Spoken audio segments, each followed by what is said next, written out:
So the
Señores y señores, les solicitamos muy amablemente tomar asiento, ubicarse en sus lugares, liberar los espacios. Ladies and gentlemen, please take your seats and be sure to free up any chairs from your personal belongings so that anyone can take the seats. Thank you very much for your understanding.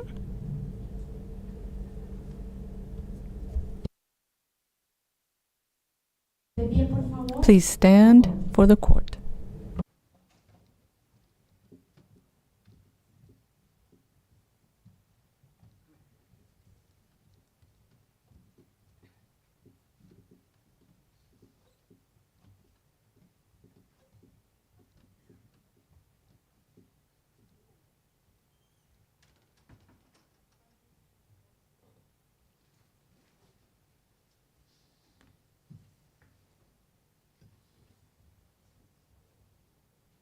Buenas tardes, vamos a Good afternoon. We reconvene this public hearing on the request for an advisory opinion submitted by the Republic of Chile and the Republic of Colombia on the climate emergency. I now give the floor to the registrar of the court to give the necessary instructions as to the rules for this part of the hearing. Thank you very much, Madam President. This afternoon we will have the presentations by the UN Human Settlements Program, UN Habitat, by Elkin Velázquez, Regional Representative for Latin America and the Caribbean. We also have the Commission for Small Island States on Climate Change and International Law, delegation comprised of Payam Akavan, Zachary Phillips, and Jemul Francis. On behalf of the Scientific Committee advising the Coalition for Clean Air and Climate, Drew Schnindel. And we also have this afternoon the following delegations. Institute of Small and Micro States, the Mexican Center for Environmental Law, SEDMA, Healthy Reefs for Healthy People, and the Inter-American Association for the Defense of the Environment, AIDA. The Observatory for Marine Coastal Governance, Oxfam America, the Latin American Coalition for Free Air, the Mexican Center for Environmental Law, Our Rights to the Future, and Clean Environment. Climate Initiative Mexico, the Highland Farmer Committee, the Verapense Union of Farmer Organizations, the Health and Human Rights Initiative of the O'Neill Institute for National and Global Health Law at the Georgetown University Law Center, Romina Reckers and the research team, and Ezio Costa Cordela and students of the Universities of Chile and Hamburg. I wish to remind those appearing before the court to please express themselves slowly and clearly to ensure we have a smooth translation. I also request that when you take the floor, please let us know who you are, identify yourselves. Thank you. Thank you, Mr. Registrar, and according to the order established, we now give the floor to the United Nations Human Settlements Program, UN Habitat. Go ahead. Good afternoon, and thank you very much to the Inter-American Court on Human Rights and President for inviting UN Habitat to share some of our proposals and a perspective to complement those we have heard about in the context of the advisory opinion. I have said that we wish to complement what has been brought before because now we will be referring to human settlements. 80% of people in Latin America and the Caribbean live in cities. Therefore,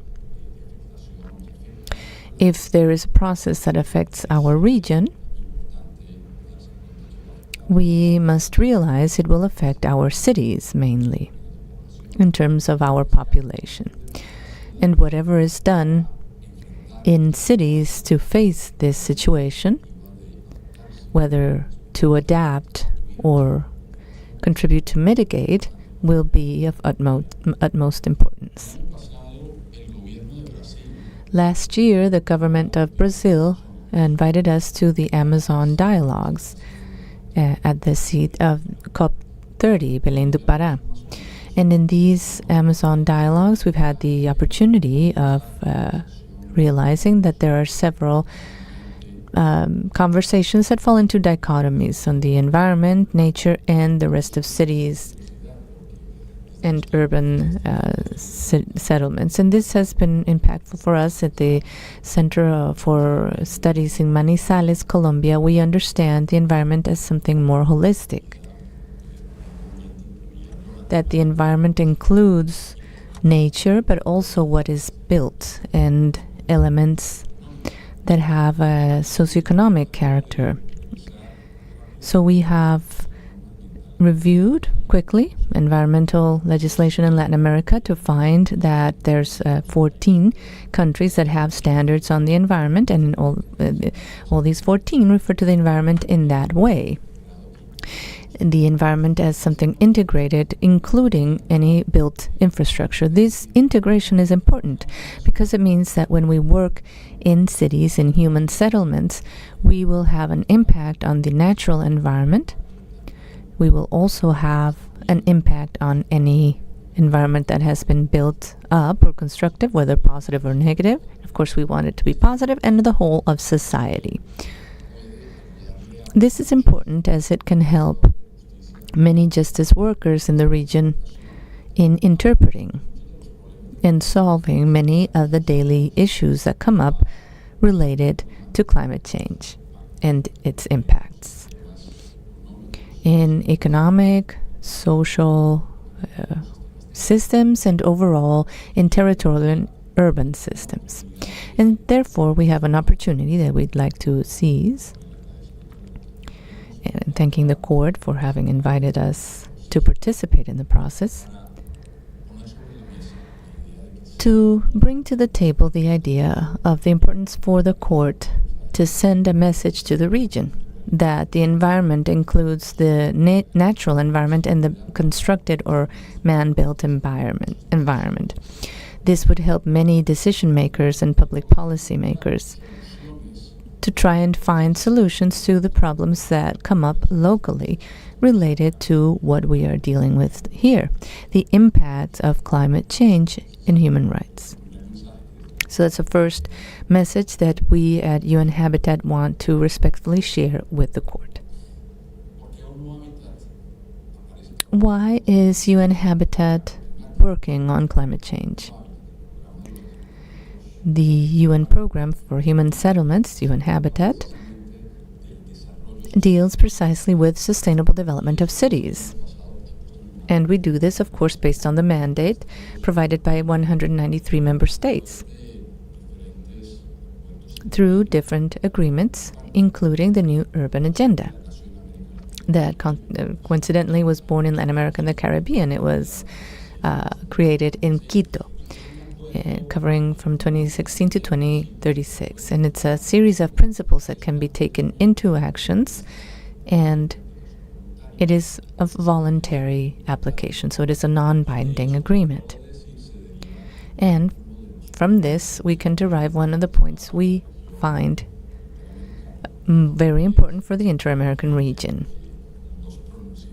The fact that the court's work and the court's rulings can derive into concrete action, decisions, and binding judgments. This does not happen with the new urban agenda, although it does not mean that there are no instruments, actions, or public policies in our region based on the urban agenda. We have progressed a lot.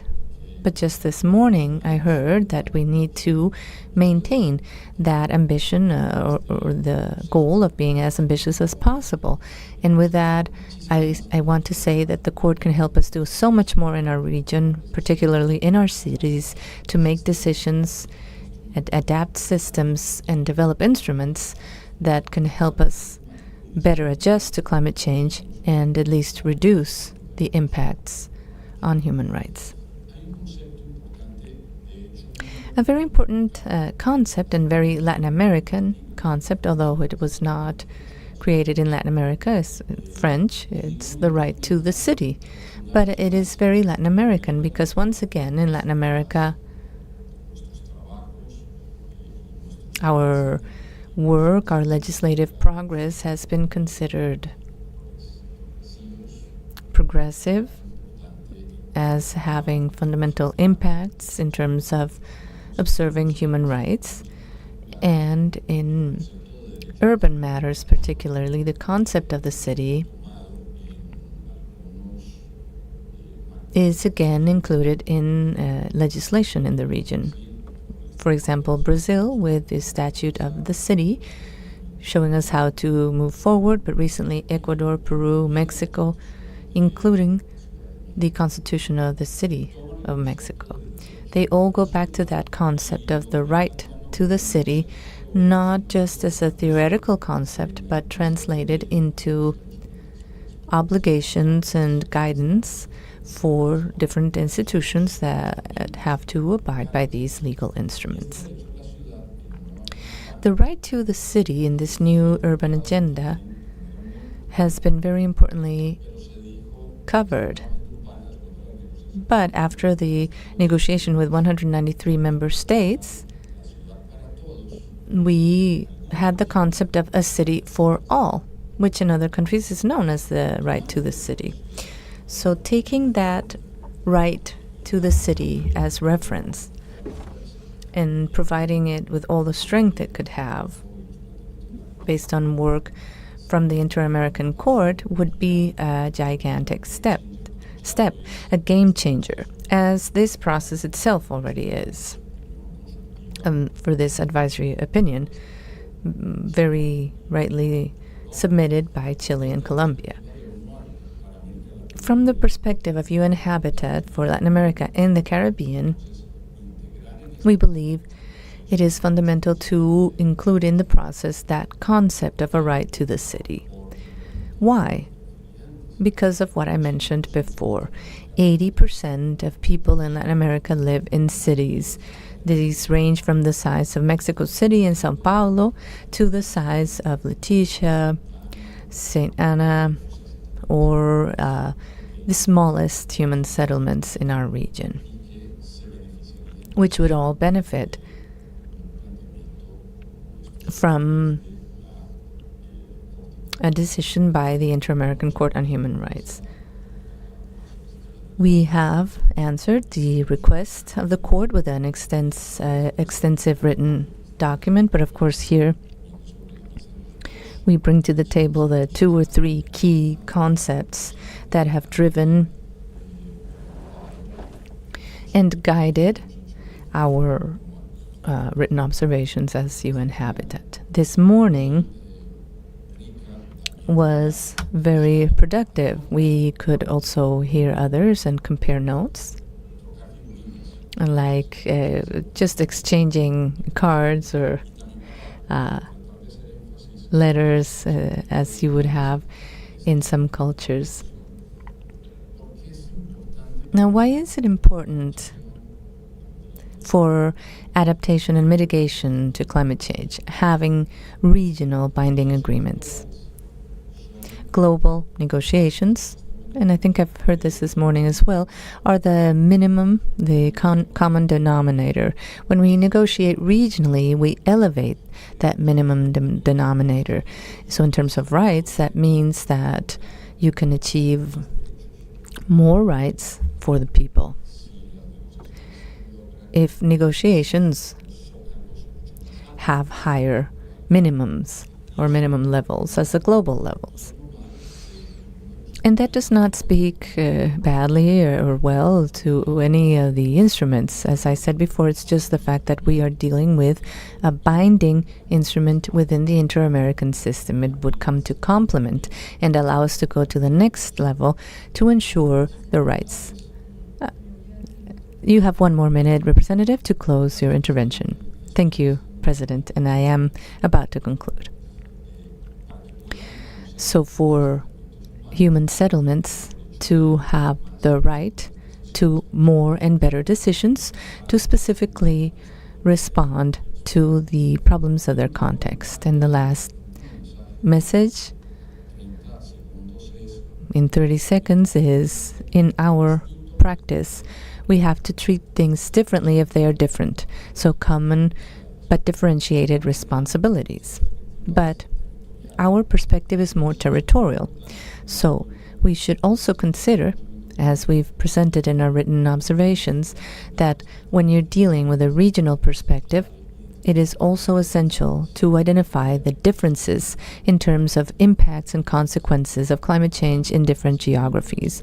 So just to close, I think that today, in terms of climate change, we have more to hear from Montevideo and Bogotá than Montevideo and Bogotá or Cúcuta. Salvador Bahia and Cartagena have more in common as to how they are facing the impacts of climate change on the coastal regions than Cartagena is sharing with Cali. And we see that throughout our region, and that is why we need in our region to have a binding instrument that goes beyond the national, an inter-American instrument, if possible, to facilitate these types of exchanges and to help us grow and progress in our response to what our territories demand. Thank you very much. I thank the representative of the UN Program for Human Settlements, UN Habitat. Now I will recognize the Commission of Small Island States on Climate Change and International Law.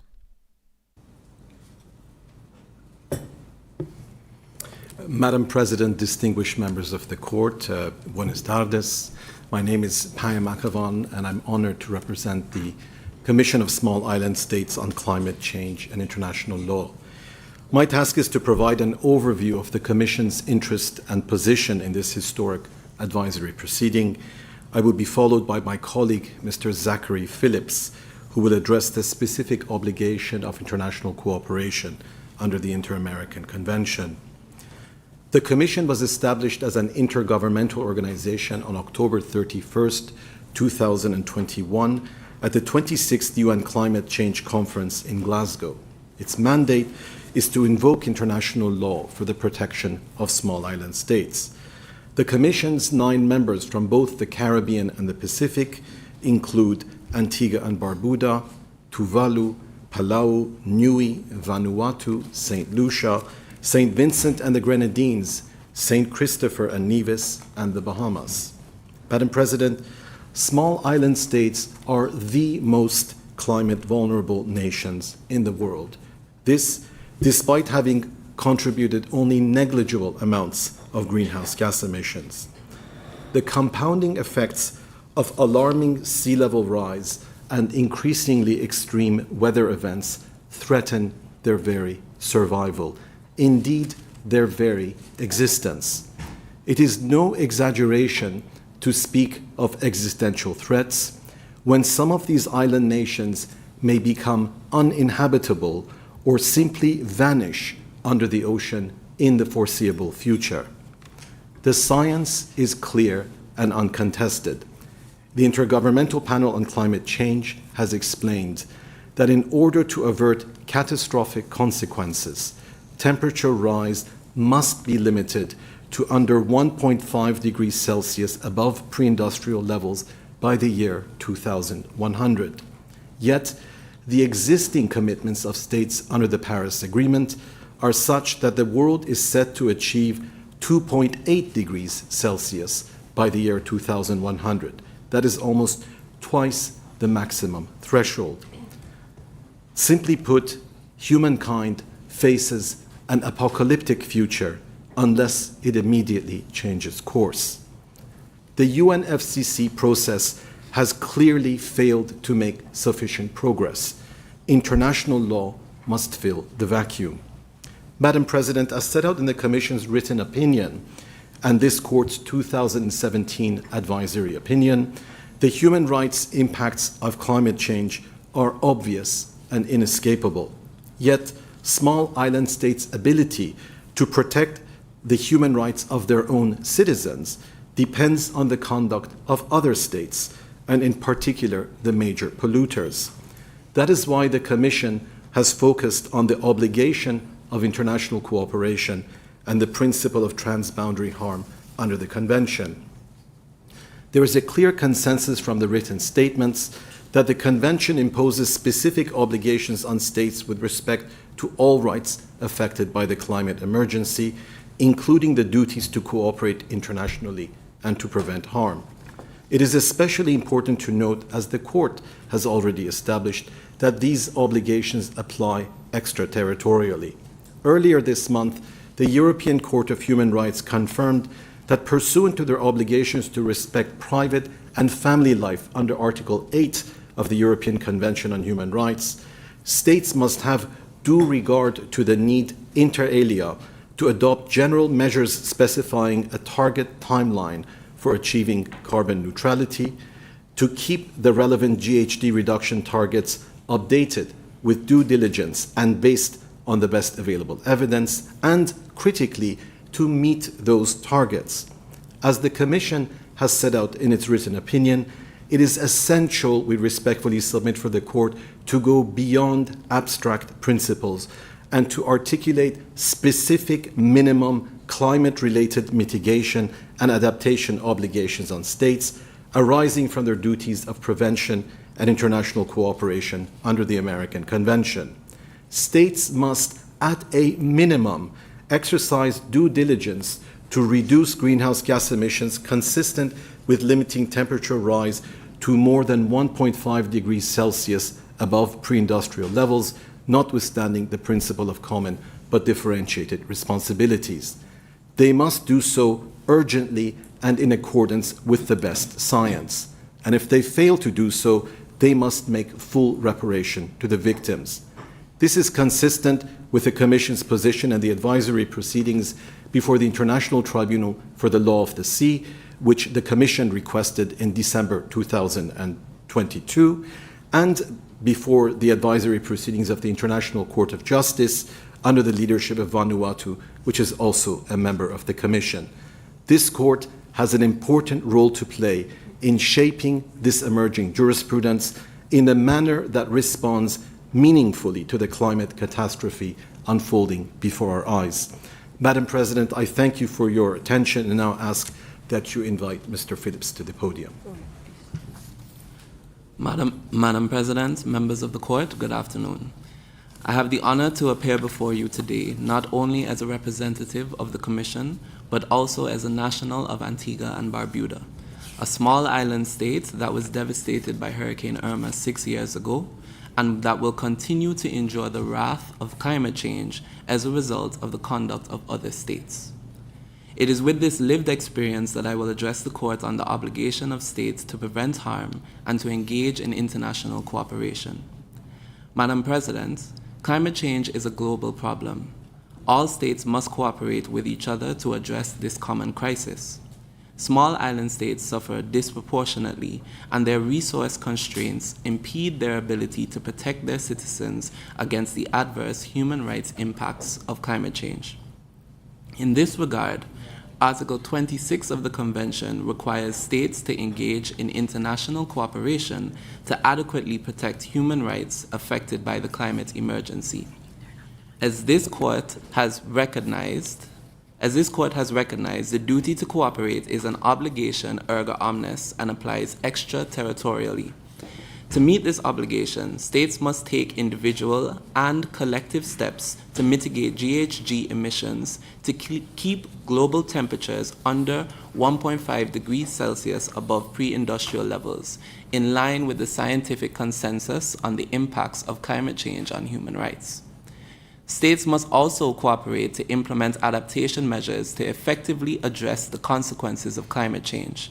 In particular, developed states must take the lead in helping developing states adapt to the disproportionate harm that they have caused, especially with respect to small island states.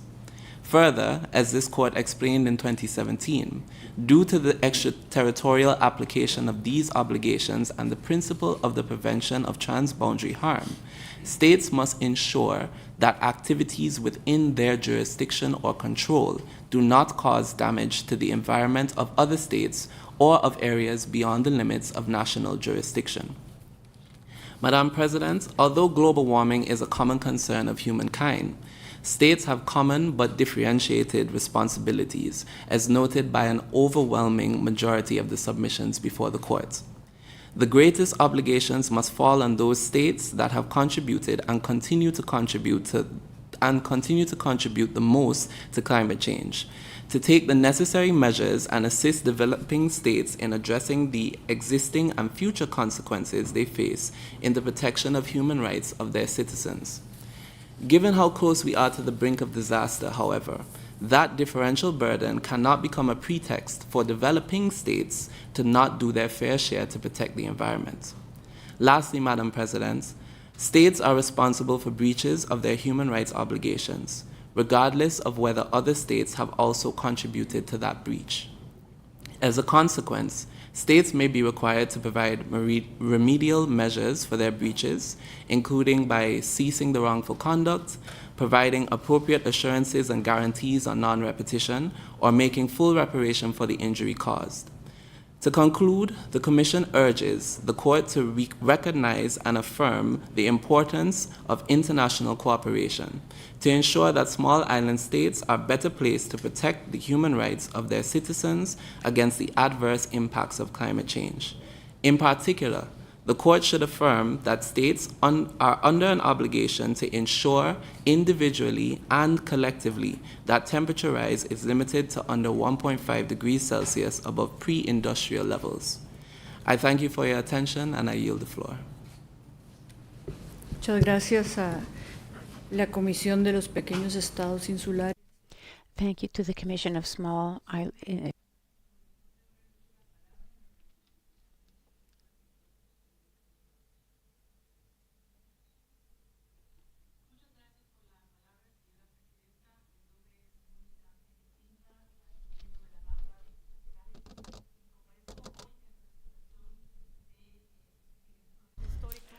In this historical, I'm pleased to speak on behalf of the Institute of Small and Micro States.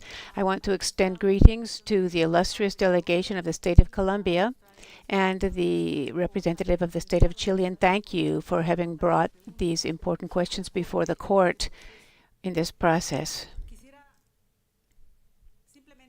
I would like simply to point out that climate science is the point of departure for the analysis of how to interpret the obligations that the Court will be interpreting in this process. Science has spoken and said that swift, widespread changes have taken place in the atmosphere, in the seas, and then in the biosphere as a result of human action. The Secretary General of the United Nations has recognized that the Caribbean is the zero zone. That is the area of the greatest devastation by the world climate emergency. The small island states, such as the countries of the Caribbean, contribute only 1% of the world's greenhouse gases. However, their populations are affected by these emissions far out of proportion, as has already been said here. My comments will focus on legal considerations, and I would like to give six comments. First of all, to summarize from science, there are 2 points that I would like to emphasize. In the first place, the fact that emissions of fossil fuels are the primary cause of global warming. Number 2, what science has made very clear is that there is a need to bring about profound, swift, and sustainable reductions in the emissions of greenhouse gases in order to limit the global temperature to 1.5. My comments will focus on question A and question F that brought before the Court. My first observation addresses the Court's jurisdiction. Question A1 considers the duty for prevention that the states have in view of climate changes brought about by human action in the case of slow-moving catastrophic events. And it says, in keeping with the obligations of the American Convention in light of the Paris Agreement. This means, ladies and gentlemen of the Court, that in answering this question, the Court does not need to limit itself merely to interpret the American Convention. Indeed, this Court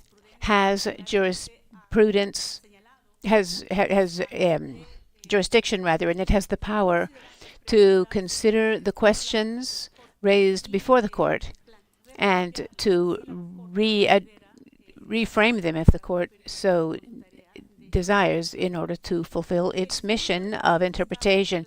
The Institute of Small Island States suggests that the institution requirements range across all human rights organizations that arise from the convention signed by the American states. This includes binding obligations in the countries of the OAS that are not, even those that are not parties to the convention.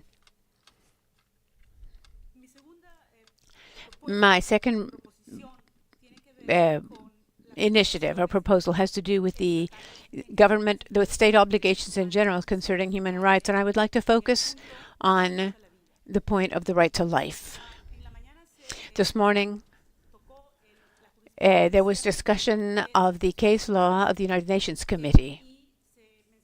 Mention was made of the case of Etiota. There was another case as well in the jurisprudence of the committee, of the United Nations Committee, which came from Australia. It was Torres Strait Islanders. This case and the Etiota case, both said that the right to life was being undermined by the inaction of a state party to the treaty, which in this case is the International Covenant on Civil and Political Rights. The committee's task was to understand what was meant by the term imminent. This morning we have talked a great deal about imminent danger, and we've also said that climate change is affecting the right to life, but no one has said how. In both of these cases, we saw islands that within 10 to 15 years would be underwater, and the committee did not feel that this was a situation where the right to life was under imminent threat.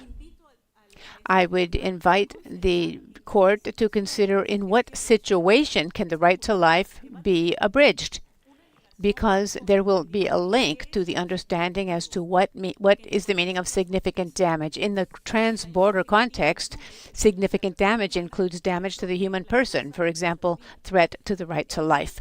I would invite this court to consider the words of the Dutch Supreme Court in the Ugenda case, to wit. The court said that the term risk, real risk, immediate risk, makes reference to a risk that is also genuine and imminent, legitimate and imminent. But this term does not refer in this case to a short period of time. It's not a time expression. Rather, it means that the risk under consideration poses a direct threat to the people involved.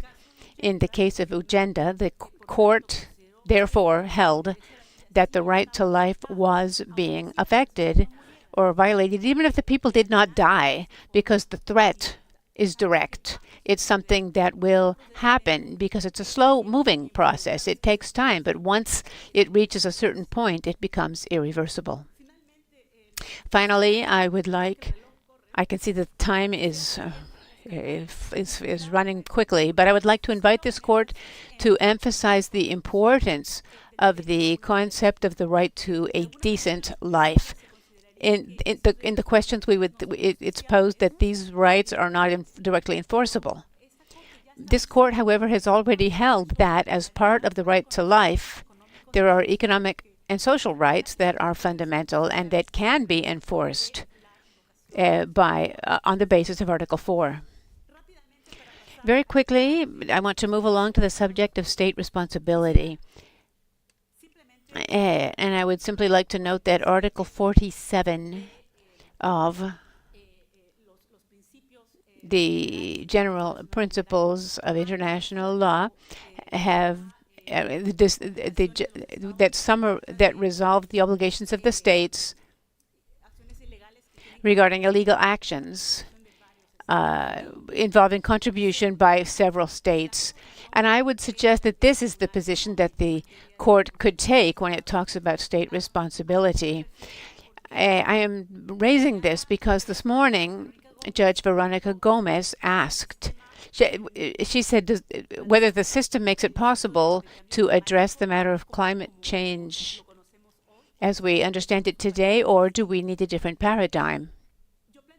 I would say that we do not need a different paradigm. I would say that international law already has all of the primary provisions needed, and certainly all the primary and secondary provisions as well, to answer the questions that have been raised. Along the same lines, when we talk about sources, this morning, Judge Ferrer McGregor asked a very interesting question about whether there was a possibility for complying with the Paris agreements but not with the convention, and I take the same position as the illustrious state of Colombia when this question was asked.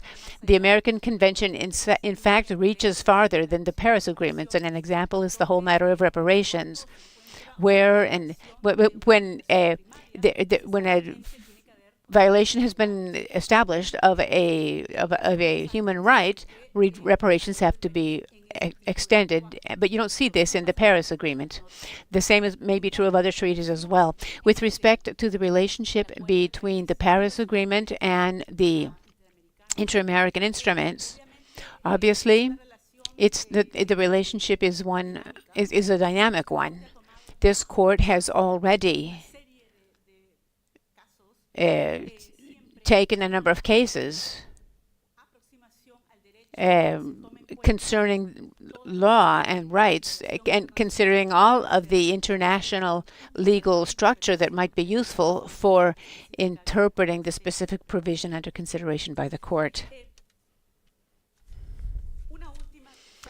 A final point.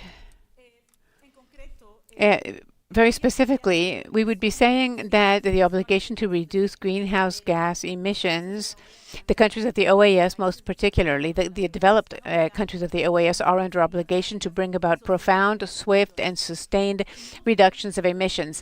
This is not just a question of due diligence. In fact, this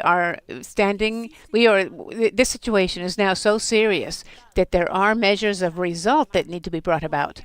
For example, just one example before I close. This example is issuing new permits for oil exploration, for example. Climate science has already spoken and said that this will bring us much far beyond the 2.0 level. This is inconsistent with the rights obligations of the states under the terms of inter-American instruments, and I would invite the court to consider this type of the measures of result, of outcome, which are concrete and would help us understand what we mean when we talk about these measures. Thank you. Thank you to the representative of the Institute of Small and Micro States. I now give the floor to the Mexican Center on Environmental Law, Healthy Reefs for Healthy People, and the Inter-American Association for the Defense of the Environment. Go ahead. Honorable judges, good afternoon. I am Maria Jose González Bernat. I am a senior scientist and co-director of the program on ecosystems of the Inter-American Association for the Defense of the Environment, AIDA, joined by Mr. Julian Medina, small fisherman of the Gulf of Morrosquillo in Colombia. Coral reefs are one of the most biodiverse and economically valued ecosystems in the world, given their multiple ecological, economic, aesthetic, and cultural functions. A significant dependence of health and general environment of the marine environment depend on these as essential areas for the reproduction, refuge, and feeding of several organisms. They are home to diverse species of fish, crustaceans, sponges, cnidaries, echinoderms, and others, and it is calculated that at least 25% of all marine life depends at some point of its life cycle on coral reefs. These ecosystems have a strong relationship with fishing activities in countries in Latin America and the Caribbean, which is fundamental for their economies. For example, in the Mesoamerican Reef located in Mexico, Belize, Guatemala, and Honduras, cataloged as the second reef complex, most extensive reef complex in the world, fishing is the main source of income. This ecosystem service is valued at over $193 million per year. And these ecosystems produce millions of jobs in the region, where half of the GDP of these countries depends on tourism attracted by coral reefs. And only through diving in these areas, net benefits amount to $2 billion per year approximately. These ecosystems also serve as physical barriers to protect coasts from storms and hurricanes, thus being vital in the current climate crisis.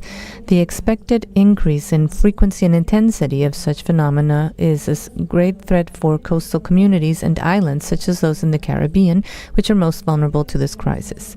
The presence of reefs significantly reduces costs due to damages and loss after floods and storms, which could add up to $400 million additional dollars per country. These ecosystems are in grave danger of disappearing today because of the climate crisis, something that would have devastating social, economic, and ecological consequences globally. As we've seen in COP27, an increase in the temperature of the planet of just 1.5 degrees would lead to the disappearance of 70 to 90% of reefs in the world, and an increase of 2 degrees is expected to wipe out all reefs in the planet. This happens because of the main effect caused by excessive temperature increase in the water, leading to a phenomenon called coral bleaching, which leads to a loss of the symbiotic relationship allowing reefs to survive. And although a reef may survive bleaching, the mortality rate leads to an imbalance in ecological dynamics in regions such as the Caribbean, where there's a likelihood of up to 90% of coral colonies bleached. Recently, NOAA at the U.S. has confirmed that we're in the midst of the second coral bleaching event in the world, with massive presence in at least 50 countries, and it all seems to indicate that record temperatures of the water in 2023 will remain over the following years. Along with other anthropogenic threats, including pollution by hydrocarbons, offshore exploration, coal, maritime transport, mismanagement of ballast water and sewage, and destruction of important ecosystems such as mangrove, as well as trawl fishing and others. Therefore, there's no need that we have to protect our coral reefs given the climate crisis. I now give the floor to Mr. Julian. Thank you and good afternoon, members of the court, governments, and general public. I am Julian Alberto Medina Salgado. I am a small fisherman representing the network of ethnical fisherfolk in Colombia. I am representing the voice of over 4,000 families of fisherfolk in the Gulf of Morrosquillo in the Caribbean coast of Colombia. I am not a lawyer, I'm a fisherman, I repeat, but we are very concerned. We see how our ecosystems have changed in our Caribbean coast in the Gulf of Morrosquillo. We have suffered 4 large oil spills that have led to black tides. In 2014 we had the first 2, then we had one in 2018 and 2021. Besides this, we are suffering from seismic exploration, the seismic effects of offshore gas exploration. There's also transport of coal in our territory. And there's an intense variety of boats and with motors that are traveling around our Gulf, dropping wastewater into the Gulf, devastating mangroves, causing sediment in our swamps, and these areas that should be buffer zones no longer can work as such. When we refer to the situations we see in our ecosystems at the coast, we realize there has been a break in the natural chain we have and the protection that coral reefs provide to the continent. We've seen coral bleaching and the death of coral reefs. As small fishermen, our activities are done within these marine ecosystems precisely because there's an abundance of fish. And that is where we could guarantee our livelihood and the subsistence of our activities. But over the past 10 years, we have seen a great decrease in the amount of fish we can extract. We are now hungry, poor, and we have food insecurity in our region. We've seen our way of life, because fishing for us is not just our economic sustenance, but it's a quality of life. And this is disappearing. If reefs disappear, fish won't find food in reefs, and so they have to migrate looking for food. If we don't have fish, there's no fishing, and with no fishing, fisher folk cannot exist either. So I believe that it is very important to find a way to ensure public policies truly have an impact, a direct impact on the recovery of our ecosystems. At the small scale, we are starting to plant new mangrove trees, and we've also created nurseries for coral reefs with whatever we can to ensure we keep growing coral, but we still see it as not enough. So this is a call to the international community, to the national government of Colombia, to support us in our initiatives that we are applying to try and recover our habitat. If we recover our marine coastal ecosystems, we recover biodiversity and the production of fish in the Gulf and throughout the Caribbean, not just in Morrosquillo. We know that it's important that within all this logical framework in which we work, and what we've heard today, when you want to do something, you do it. And it's just a matter of wanting to do it. All humanity wants us to advance, to ensure we can sustain life, and to ensure that human beings continue having opportunities. There came a critical time, in our case with the oil spills.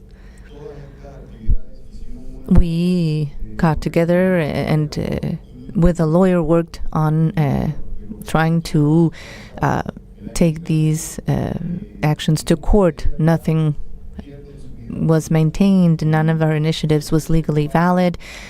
We did not have the time frame or the term to raise our complaints. So there would be also the demand for human rights to be respected and for us to be able to make a difference. So we need to also take action to give an example to the world that we can work towards recovering ecosystems. Oil spills have devastated all the ecosystems where they have happened. Thank you so much. And just to conclude, Honorable Court, we consider there's an urgent need of maintaining coral cover at a minimum to guarantee ecological connectivity in oceans, such as the case we represent. And it is an obligation of our states to attend to the needs of coastal communities that live from fishing, tourism, and that are very affected in the crisis of coral reefs. To this, we have to add the need to guarantee the right to a clean, healthy, sustainable environment, to life, health, and the integrated reparation of communities that need reefs to survive and that suffer from their degradation. If we don't take action urgently, we will see coral reefs disappear in a few years, which means all the marine coastal systems in the world are at risk, and many people, millions of people, will be forcibly displaced. We hope that our recommendations will be heard by this court. Thank you very much. Thank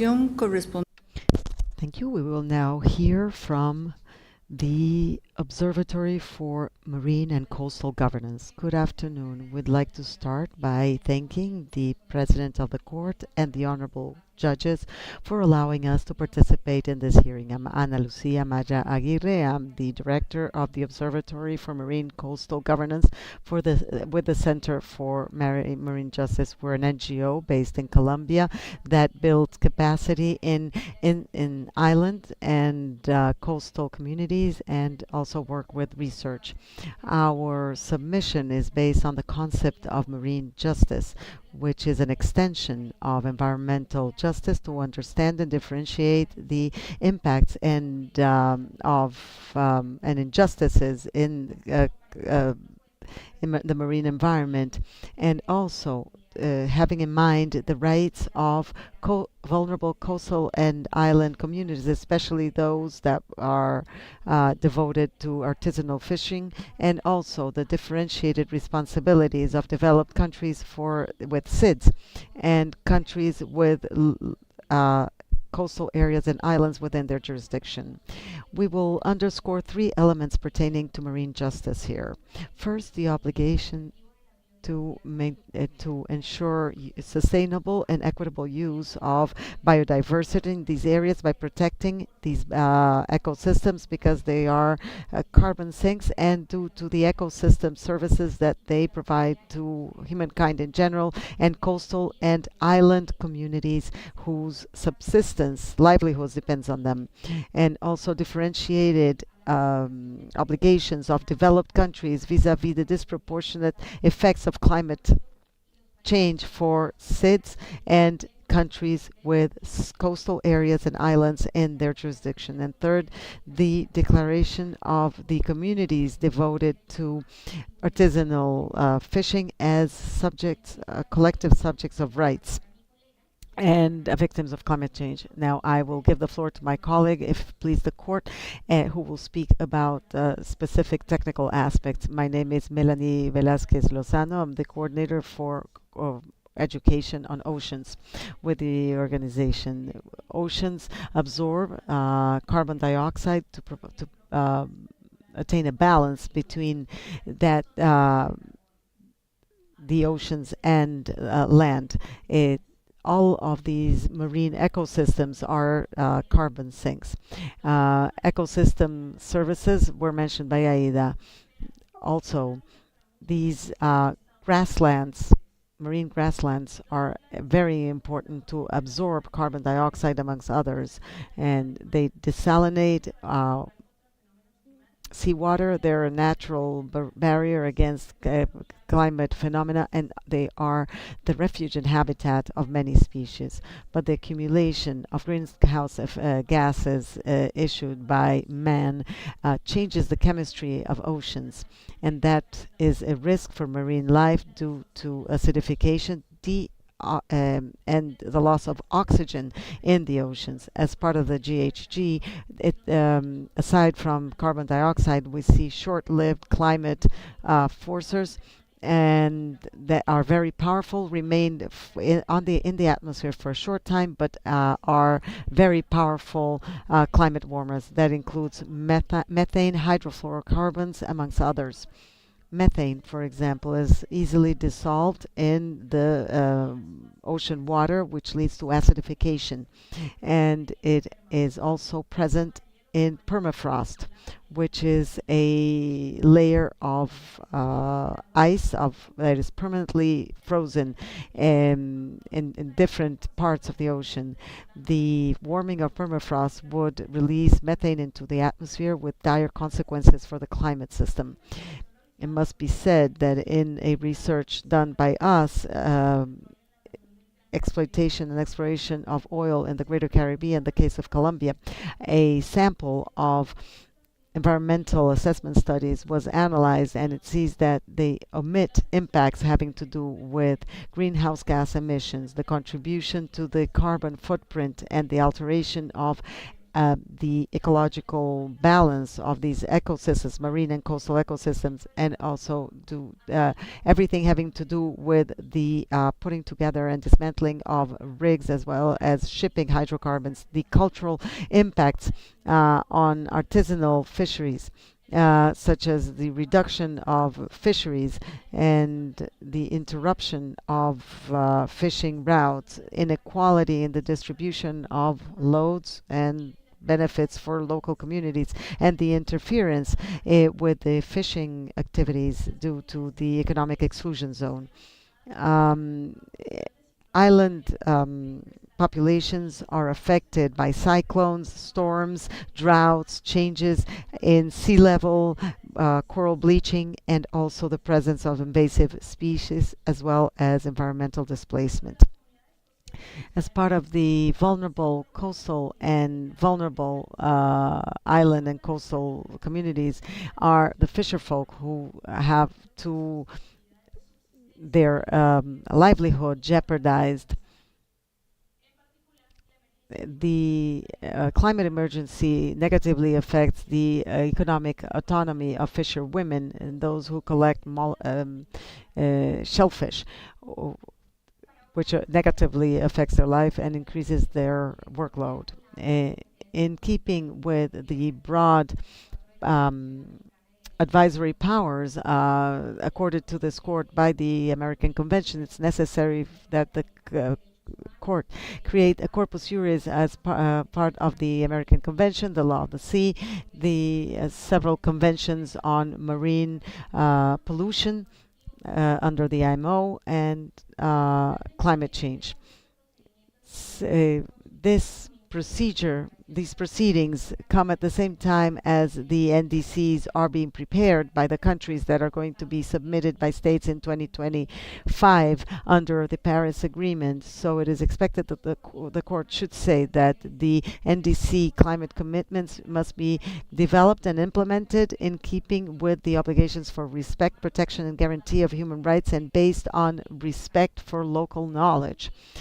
We must include the emissions from sea-based activities such as shipping and offshore oil exploitation, as well as other activities that affect coastal ecosystems and marine ecosystems, as well as short-lived climate forces and others.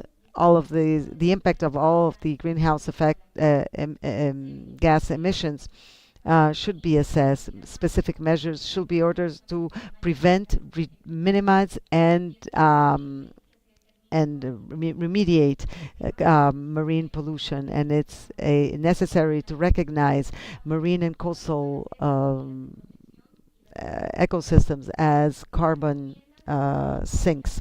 It is recommended that the court find that coastal and island communities are vulnerable to the climate emergency and must be entitled to special protection, as we recommend that you include the communities that work with artisanal fishing and finding that these are collective subjects of human rights.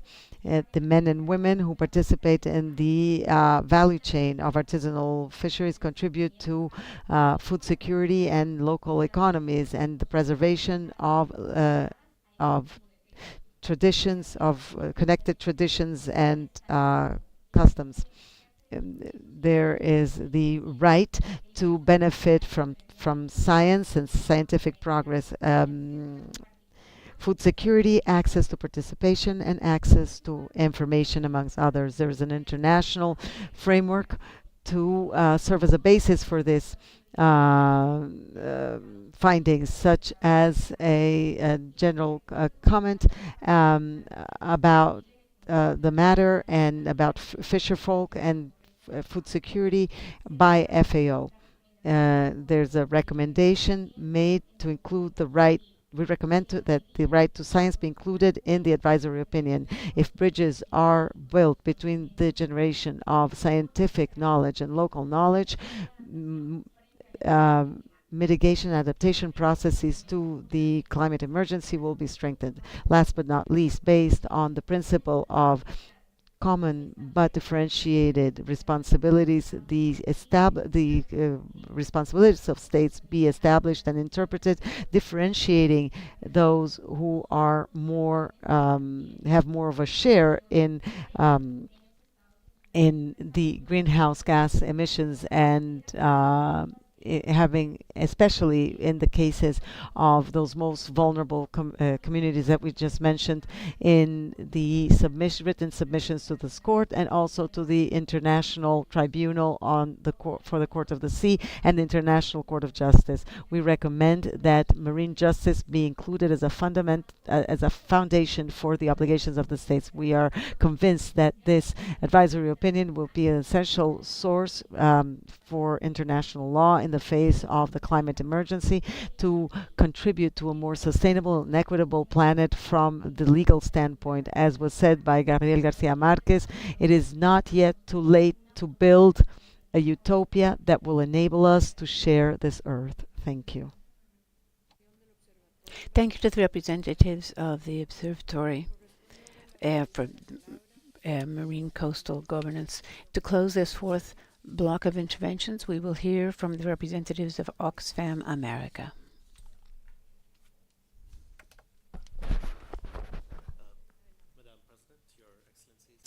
My name is Ashfaq Alfan and I speak on behalf of Oxfam. I'd like to thank you for this opportunity to contribute to the discussions on this advisory opinion, which is so crucial for the Americas and for the world. So Oxfam is an anti-poverty organization that works globally to respond to humanitarian crises and to tackle the root causes of poverty. Today we're focusing on two issues: human rights obligations beyond borders, or extraterritorial obligations, and the right to food and its implications. So on extraterritorial obligations, they have two primary legal bases. The first is that most human rights instruments explicitly require states to take action separately and jointly through international assistance and cooperation to contribute to the realization of human rights universally. Now, a positive obligation to cooperate for human rights implicitly incorporates within it a negative obligation. A state violates its obligations to cooperate when it unilaterally causes or allows harm from those under its jurisdiction that defeat the object of this cooperation. So that's the first legal basis. The second is that each state's obligations apply to its jurisdiction. In other words, it has to ensure that its conduct within or beyond its territory does not infringe on the enjoyment of human rights outside those territories. Now, for a state to prevent harm beyond its borders, it will generally need to cooperate with other states. And this was recognized by this court in its 2017 advisory opinion on human rights and environment. These two obligations, these two categories of obligations obviously overlap. There's a lot that a state has to do to cooperate in and also to avoid causing harm. Now, I'll just go into a bit more detail on the legal bases. The first on international cooperation. The obligations there are set out in many international human rights treaties, the UN instruments, the Charter, the Universal Declaration of Human Rights, the International Covenant on Economic and Social Rights, the Convention on the Rights of the Child, the Inter-American Convention, and the San Salvador Protocol.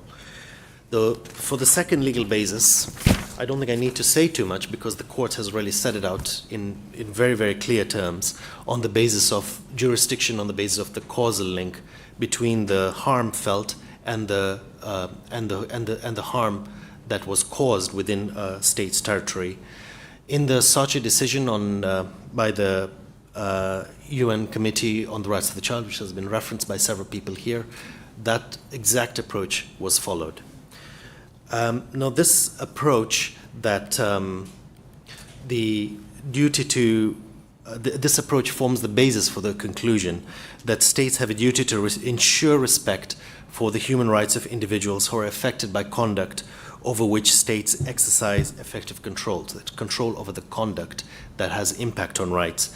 Now, this has been reflected in the International Court of Justice jurisprudence, and it has applied this in areas where a state controlled territory as an occupying power, but it also applied it where the state was not the occupying power, where it only had influence over actors that it was supporting or was acting outside of areas where it had effective control. The same approach has a long line, of course, in the Inter-American Court and Commission jurisprudence. and in UN treaty bodies on a wide range of issues. For example, on targeted killings in extraterritorial operations using drones, or support to military factions in other countries. And then UN treaty bodies have more recently explicitly applied this in regard to climate change, either separately or jointly, and this has been reflected in our submission. The African Commission has also adopted the same general approach. The European Court of Human Rights is the outlier. It only clearly accepts extraterritorial obligations where a state has control over territory or has authority or control over persons. Its jurisprudence has also been a bit inconsistent, but at least that's the area where it has been clear. It more recently reaffirmed its position in the Duarte Agostino case, which has been referenced. And one thing I'd like to comment on that is that the European Court explicitly looked at the jurisprudence of the Inter-American Court, the African system, the UN treaty bodies, saw that there was a difference in approach, and said that, well, there is a difference in approach. The other treaties seem to have different objectives, the other courts have a different role. And one thing we've also noticed is that the European Convention on Human Rights does not include any obligation of international cooperation. And that's different from the Inter-American system, the African system, and many United Nations human rights treaty bodies. So what are the implications of some of these? I'll just touch on briefly. One is to limit as rapidly as possible all activities within this jurisdiction that cause greenhouse gas emissions using human rights consistent means. That means that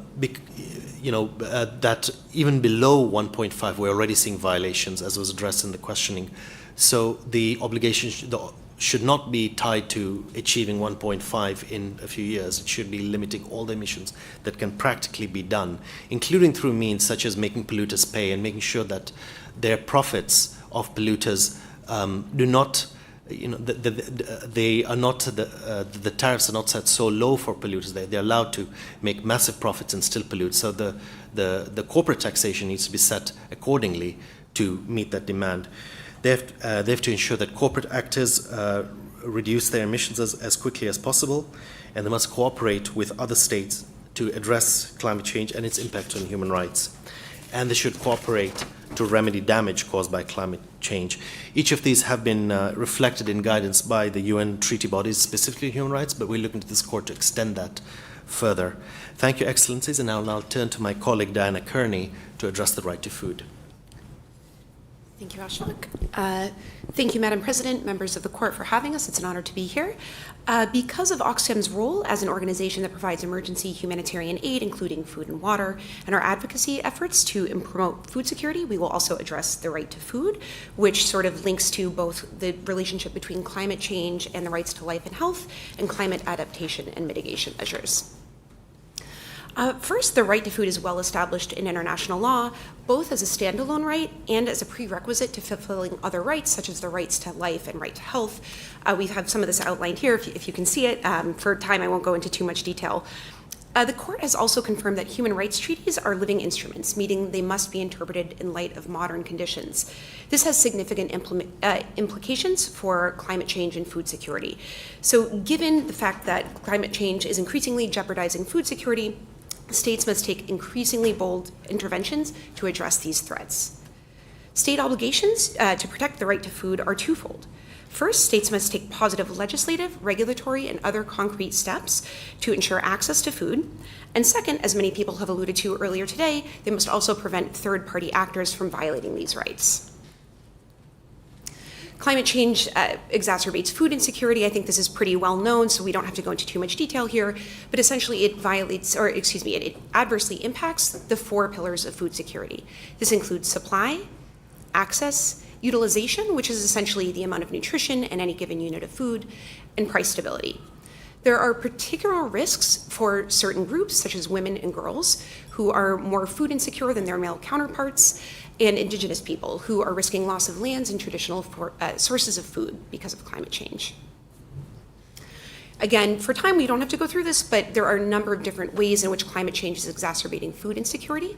This includes droughts, floods, natural disasters that are destroying crops, unpredictable growing seasons, loss of arable land to rising seas, and even degraded nutritional content in the food that has become available. The IPCC notes that Latin America is particularly vulnerable to climate-driven food insecurity. This is because the region is highly dependent on agriculture. Hunger has been rising through the Americas. The OAS has found that 41% of people, or 267 million individuals, are moderately or severely food insecure. This also includes 14% of people who are severely food insecure, which means they have gone 1 day or more without eating. There are also significant reductions in yields that the IPCC predicts will happen by 2050, such as a 19% drop in beans, a 23% drop in rice, and a 21% drop in maize. So when we consider this in light of the rising population that we have across the Americas, these are pretty alarming statistics. Last but not least, in light of what we just said, we are encouraging states to take immediate and urgent action to protect the right to food. So what does this look like in concrete terms? First, the Committee for Economic, Social, and Cultural Rights has encouraged states to develop national strategies that address production, processing, distribution, and consumption of food. This also means investments in agricultural research and development that can help develop drought and flood-resistant crops, climate-smart water management techniques, and other technologies that can really help safeguard communities when there are climatic shocks. There's also very low-tech solutions like crop diversification and crop rotation that can increase resilience.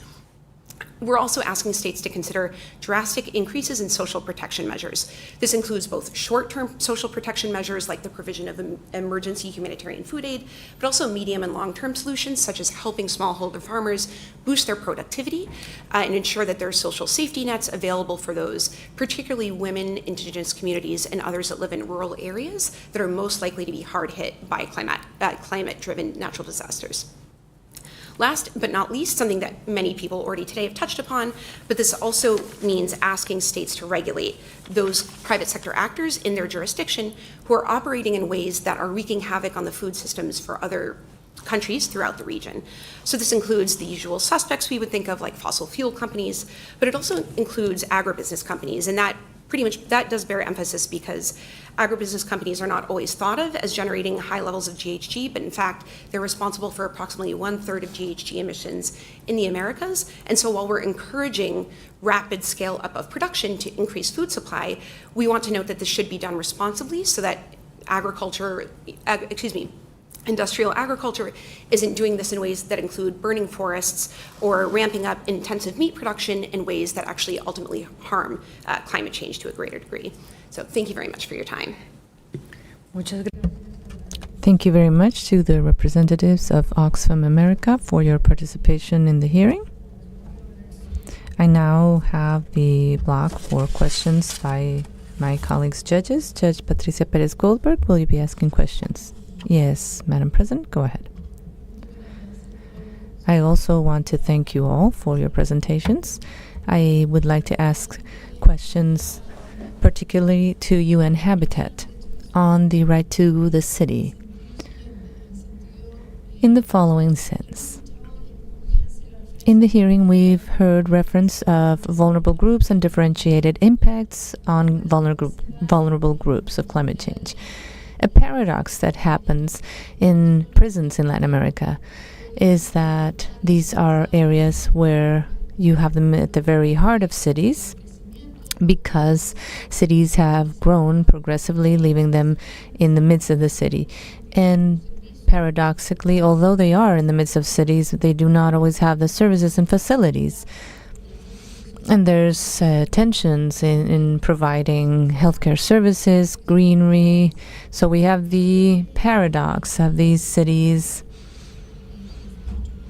that do not have enough of an infrastructure in bad conditions, and we find cities within cities in that sense.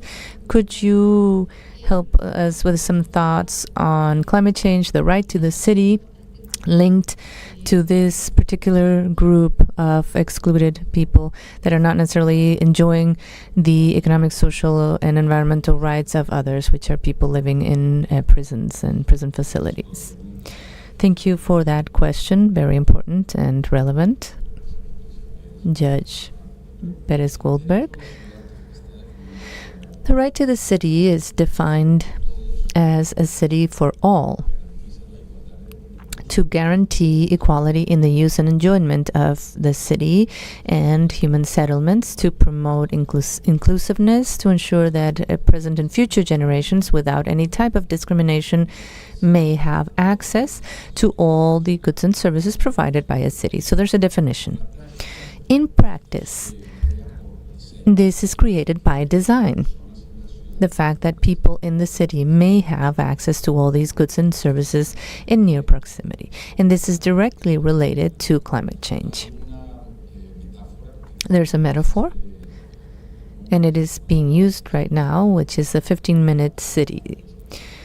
It is applied to consolidated neighborhoods or informal neighborhoods. So basically, families, households can have access to basic functions of the city, basic utilities and services. So having access to housing, to dignified work, to services, and healthcare infrastructure, quality infrastructure, but also for leisure activities, and additionally to providing themselves of food and other services and goods. And this is all within their own neighborhood.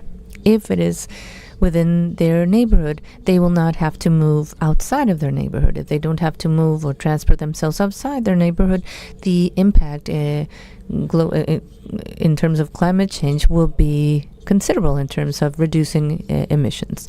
This in turn helps think of how to transform the transport sector. These same principles can be applied to the case that you have just brought up, Your Honor. A community such as the one you have described, besides being in their particular situation, you would also expect to still have access to the same goods and services as appropriate and relevant to their condition near their premises. If they have been deprived of liberty, of course, it is much more relevant. So the city has to be thought through, has to be designed to provide those services in a cost-efficient manner. So it also applies in that particular case. The same considerations. And again, the important thing and positive thing for this conversation is that all this happens by design. So if we have a process where we design and plan our cities considering that principle of proximity, we will have a direct impact on climate change. In this case, a positive impact. Thank you very much. Muchas gracias a la jueza Pérez. Thank you, Judge Perez Goldberg. Judge Veronica Gomez, any questions? Yes, ma'am. Thank you. First of all, I would like to thank especially Mr. Medina Salgado for his presentation and for his testimony. Thank you. I have an initial question.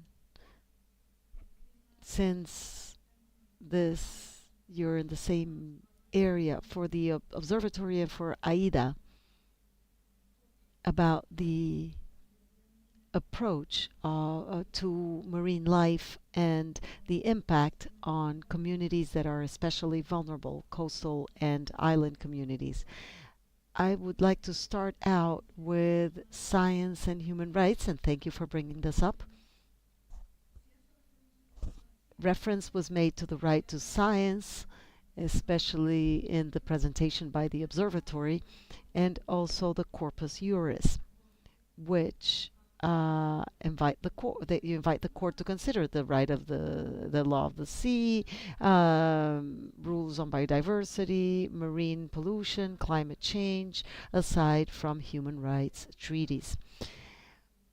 But there is one issue that always goes hand in hand with the right to science, is that there are many aspects pertaining to the to science that is discussed in other fora and above and beyond human rights fora. And also aside from the fora that are part of this corpus juris having to do with the law of the sea and biodiversity that you brought up. But the enjoyment of the right to science is it happens in fora that discuss economic issues. And I'd like to hear your thoughts about that, because there's one topic that is very important that came up, and it has to do with access to information. Access to information is only possible, as you said yourselves, when we have environmental studies. And environmental studies, in practice, what happens is companies are asked to undertake them, and they are directly linked to financial type agreements. So I'd like to hear your thoughts about that. There's reference made to corpus juris and to the right to science, but in practice, key decisions that would make this effective occur somewhere else. So please go ahead. I'm going to start off with the last part of your question, which is self environmental impact evaluation and how partial they are in these models where it's not done by a third party, but rather those in charge of the projects themselves. And the study that Melanie Velasquez, my colleague, referred to, where we took a sample of these environmental impact studies for oil exploitation and exploration, they omit several things: demographic issues, cultural issues, and social issues. So the decision ends up being uninformed when a license and permits are issued for these projects.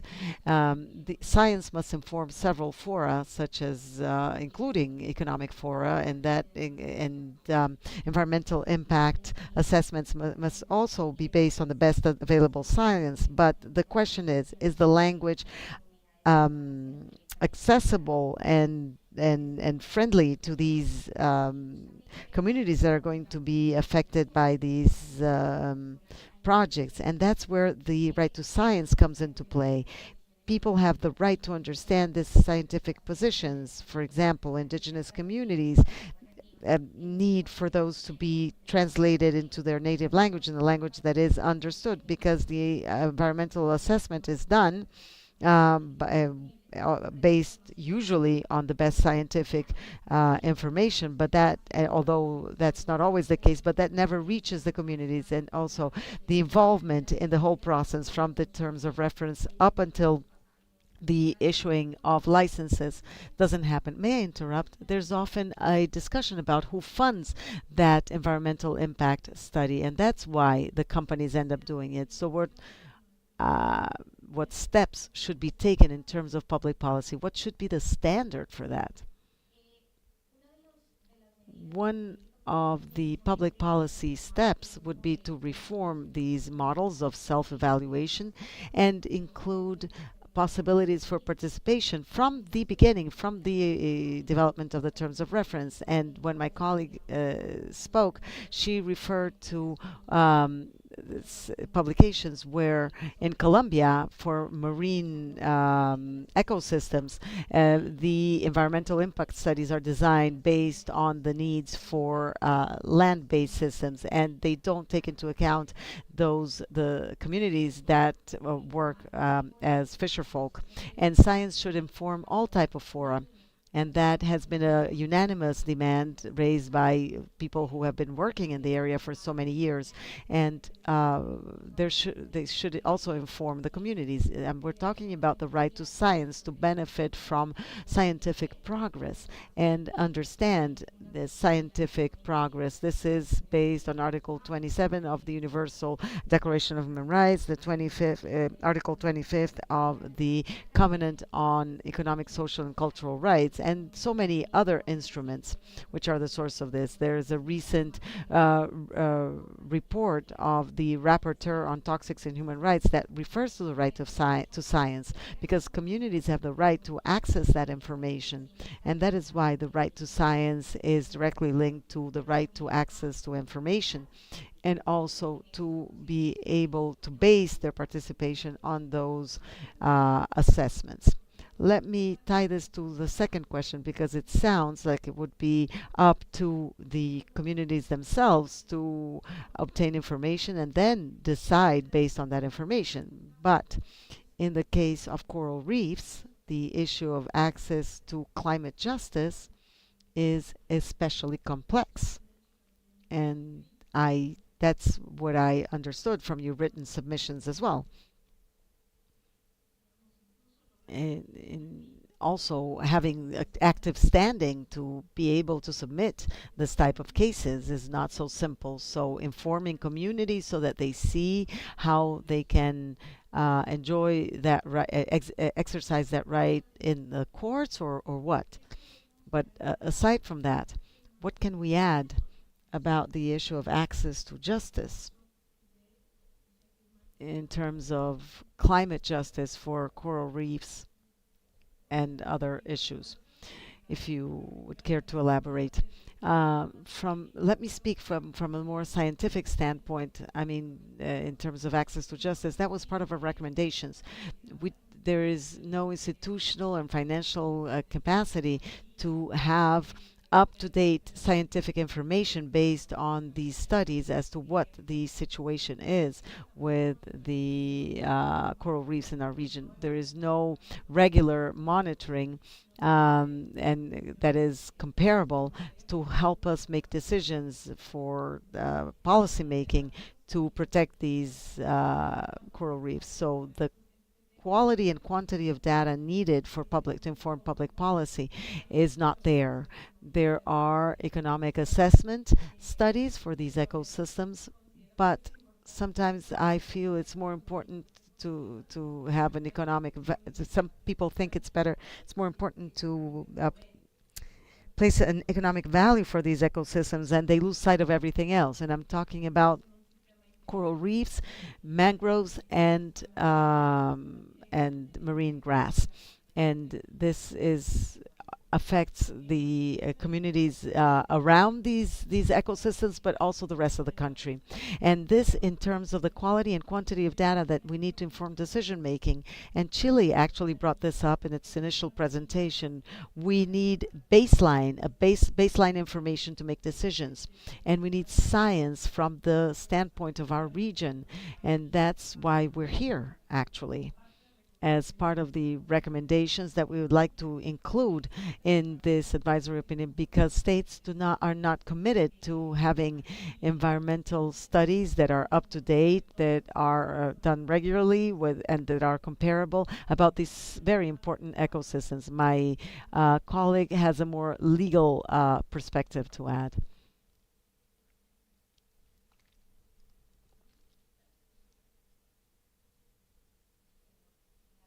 Thank you. Just briefly, I'd like to add about, you were asking about a standard.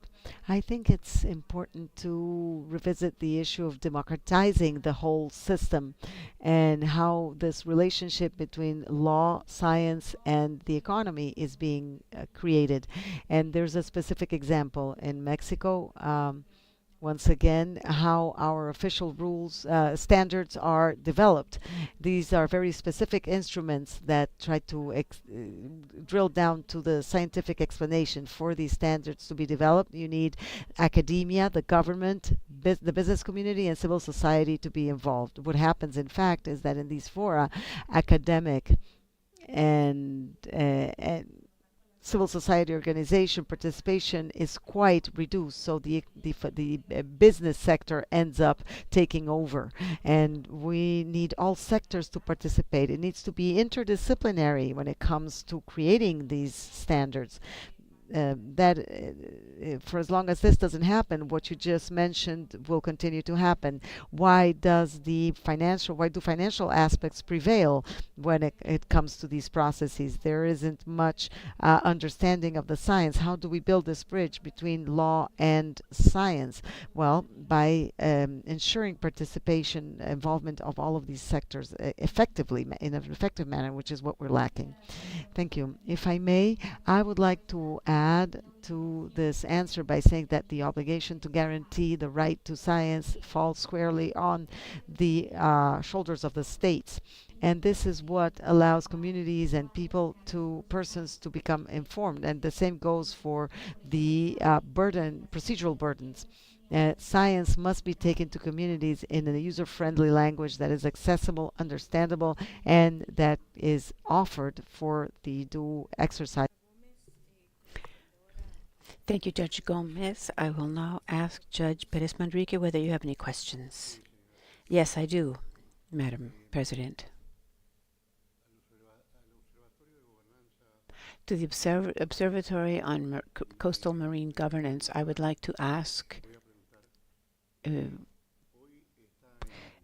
today an advisory opinion by the Tribunal on the Law of the Sea is under consideration and being deliberated. I would like to know the connection between that process in the Tribunal on the Law of the Sea, which specifically will address the consequences of the climate emergency and the law of the sea, and how does it relate to our request for an advisory opinion? What is the linkage?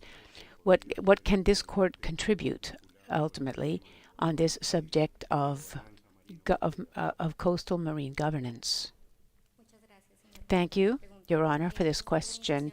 Our organization also submitted an amici to that process for an advisory opinion, in which we discussed standards concerning the law of the sea, which includes advisory opinions on the law of the sea and other international law provisions. I think it's important to note that this court, in the exercise of its advisory jurisdiction, can use the definition of marine pollution, which is contained in the UN Convention on the Law of the Sea, which says that contamination includes substances or energies being introduced into the marine environment that affects biodiversity and jeopardizes activities involving the sea. The emission of greenhouse gases, in fact, is a case of the introduction of energy substances into the sea and affects the sea. So how can this court contribute to that? Take these provisions and point out that it is not a mention only of contaminating the ecosystem or the ocean itself, but that this in turn violates human rights for the entire human race, and more specifically for the island fishery communities that depend on a relationship with the sea. This could provide the court an opportunity to make a serious contribution, a significant contribution to the law of the sea. Someone asked whether there were enough provisions already. The answer is relative. There are rules and regulations. There are normative frameworks on climate change, on the law of the sea, on marine contamination, coming from a number of different international sources. They exist, yes, but they are not integrated. This is why the advisory opinion of this court will bring a unique opportunity to combine those provisions. For example, we're talking here about oceans, equality, justice, human rights. How do you take all these provisions from the law of the sea and orient them toward the obligations of the states with respect to the communities that depend on the ocean? Thank you for that answer. I have a question for the Mexican Environmental Law Center and the other organizations that you represent. First of all, I would like to note that the presentation of a person who is a victim of the consequences of the damage to the coral reefs was very important and significant. This can be a triggering element, that is specifically the phenomenon of the oil spills, which in fact creates contamination. But I would like to go beyond that. Even beyond that phenomenon, I would like you to talk to me about what should be measures of the precautionary measures are also measures for mitigation and reparation of damage to the coral reefs associated with all of the consequences we've discussed. You developed that very well, in fact, but I think that this, which is a critical issue that was not developed clearly enough. I would like to hear a bit more about it. Good afternoon. I would think that the most important thing that we can do would be to recover the ecosystem. So long as the territory is developed in a way that is planned and consensus-based, without making interventions in these sensitive ecosystems. It's important to take into account the knowledge of the communities. Ask the communities how this development can take shape. That there is governance in the territory, starting with the communities. 8 years ago, under earlier government administrations, we proposed to the National Authority for Environmental Licenses that before they issue an environmental license in a territory, there should be a study of the biomass in the area that would be impacted in order to determine how much this ecosystem would be affected in the future. In this way, we would be able to determine quantitatively what is being affected. But I don't know whether it was by omission. I don't know whether it was because they don't have the resources. I don't know how to do it. But the fact of the matter, it's not being done. Today, we are witnessing how in our own part of the world where we have coral reefs, which is the archipelago of San Bernardo, there are 13 islands in the archipelago, and 3 of them of the coral reefs, of them are already disappearing. They have sunk. 3 of these islands have vanished. And the people that used to live on those islands had to migrate to other islands because they were losing, because their land was lost. So this is not just talk of what's going on. We have the evidence, and intervention needs to happen quickly in all these ecosystems in order to try to understand what is really happening.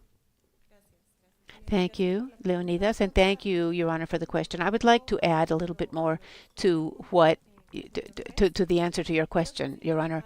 I think it is important to take into account a number of points. When we talk about these ecosystems, once they have been damaged, it's very difficult to restore them to their natural state. So external measures need to be taken to recover these very important ecosystems. One of them that I could mention would be that it's important, as my colleague from the observatory was saying, to carry out environmental impact studies.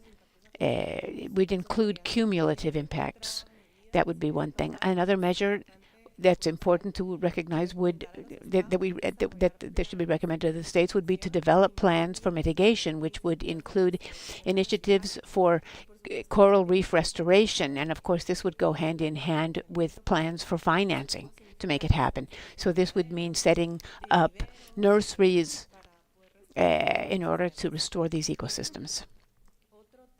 Another very important subject that we have seen and that is having a great impact in the region is the quality of water in the rivers. The rivers that go directly onto the coral reefs. This is worsening the climate problem and the ecological situation of these systems. So we would need to include measures for cleaning up the rivers, because in many regions of Latin America, they are very contaminated, both visibly and invisibly. And so this is a problem that is having a direct impact on the quality of these ecosystems. So that, I think, is the answer. Thank you. Thank you for your answers.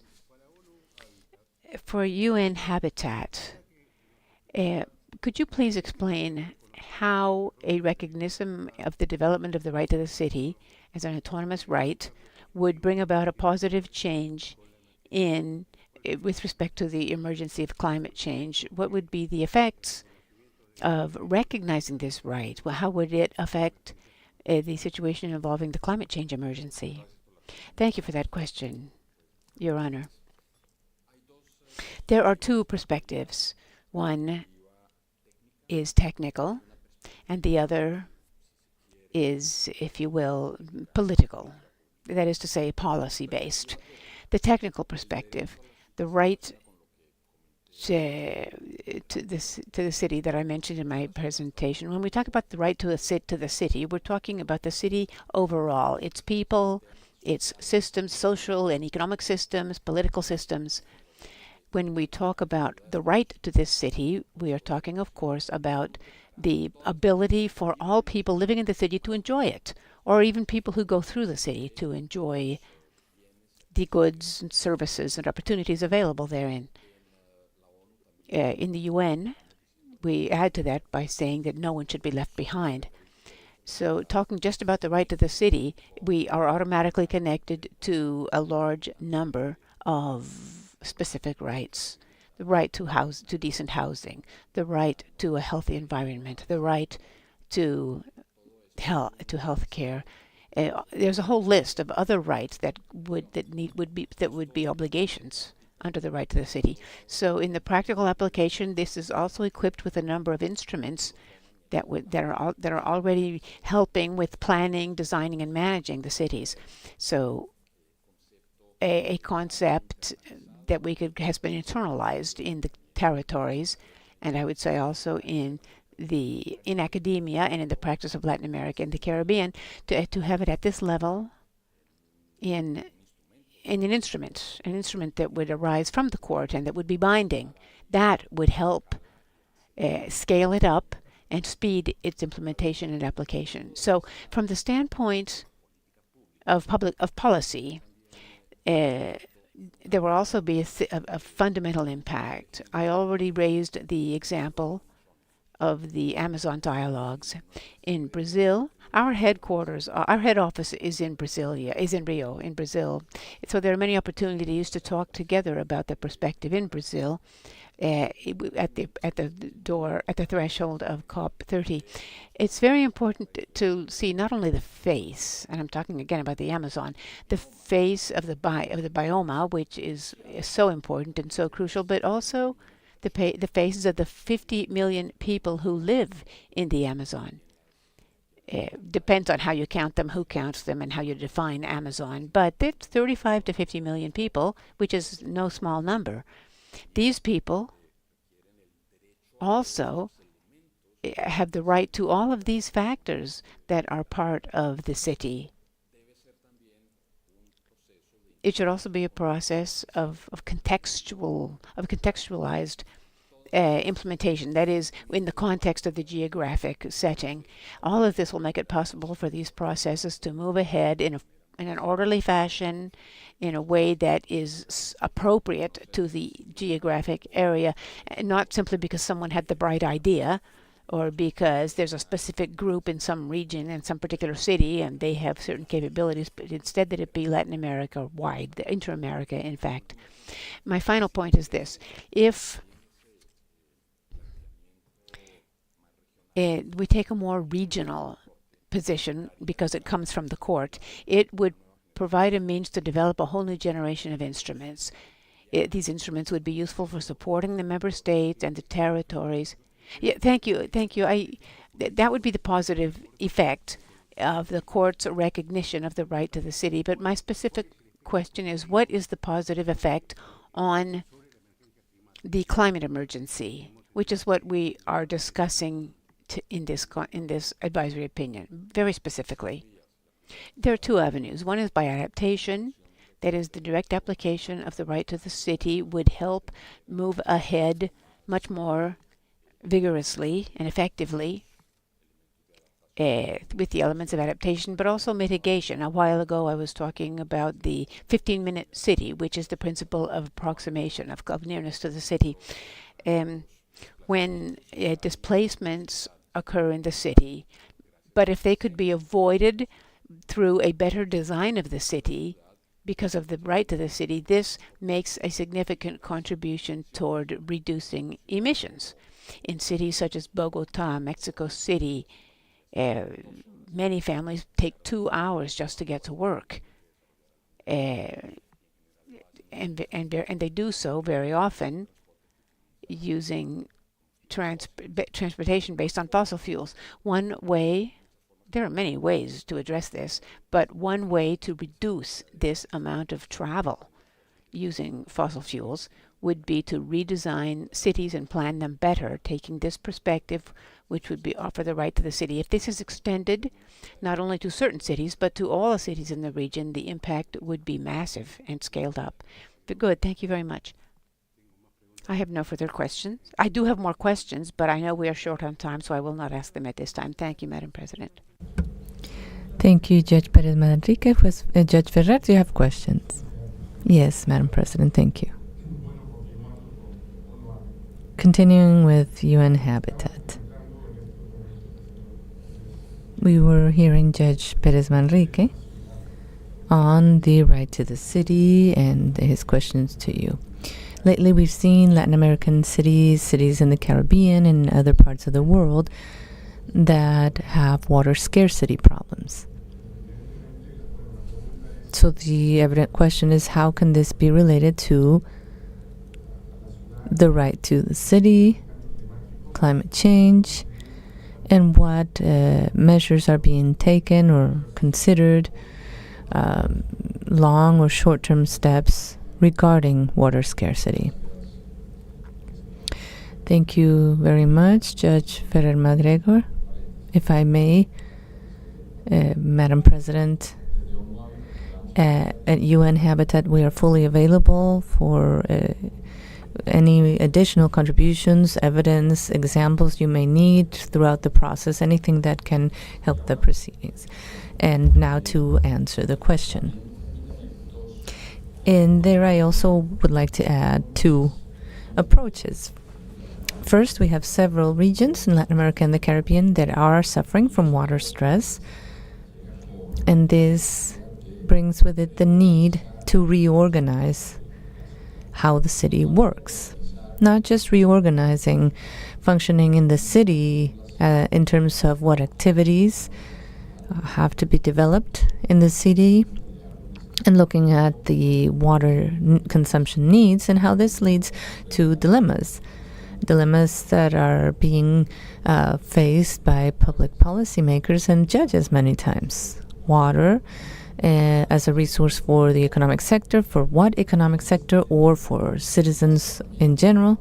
So having work tools that can help us design, improve, and make better decisions considering different scenarios. For example, planning or designing a new neighborhood, a new part of the city, intervening in some way, helping these decisions be as efficient as possible, ensuring the best division of water resources for that specific site, for that specific city, because of course things may change from one city to the next, and there can be considerable changes. So having that technical methodological input and evidence will help guide decisions, and therefore we may either decrease the impact of climate change due to water stress, or to improve adaptability of cities to that condition. So that's the first approach. The second is much broader, and it is related to, especially in the case of Andean cities that are located in certain water basins. We have to look at cities not just as isolated entities, but looking at them as a system of human settlements in cities. Depending on the aquifers and on the water basins, we have to share these resources among different cities. So having evidence, analyses, and tools to improve planning and ensure the best distribution on land use and economic activities, considering in this case the use of water, and this is economic activities, but also the needs of the population. This will help us. Additionally, maybe the most important point is that when we talk about access to opportunities offered in a city, we are talking about in equal conditions for all. We must not forget that this process already starts with a bias, with an asymmetry. There are certain parts of the city that do not have the same access as others. There's a large part of families that have no access to water in this specific case, at least not access to drinking water. So again, that is fundamental. We have to integrate them into our planning.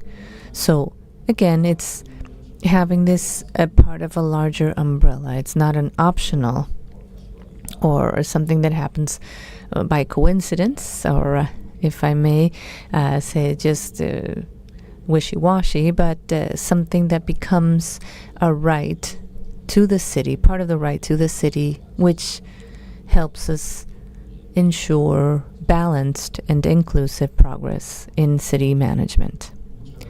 Thank you very much. And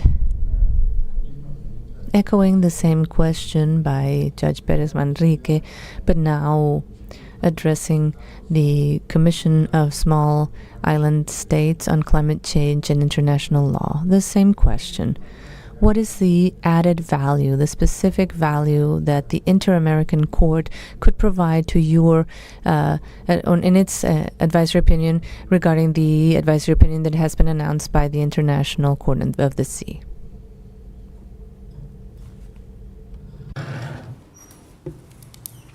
Thank you, Judge Frere.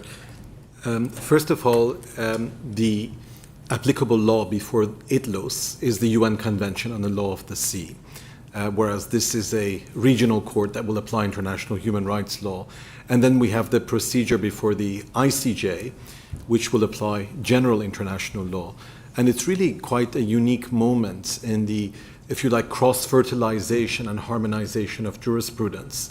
The Inter-American Court of Human Rights in its 2017 advisory opinion has already contributed significantly, in particular to the question of the extraterritorial application of human rights obligations. Certainly it has gone further than the European Court of Human Rights, as some of our colleagues said earlier today.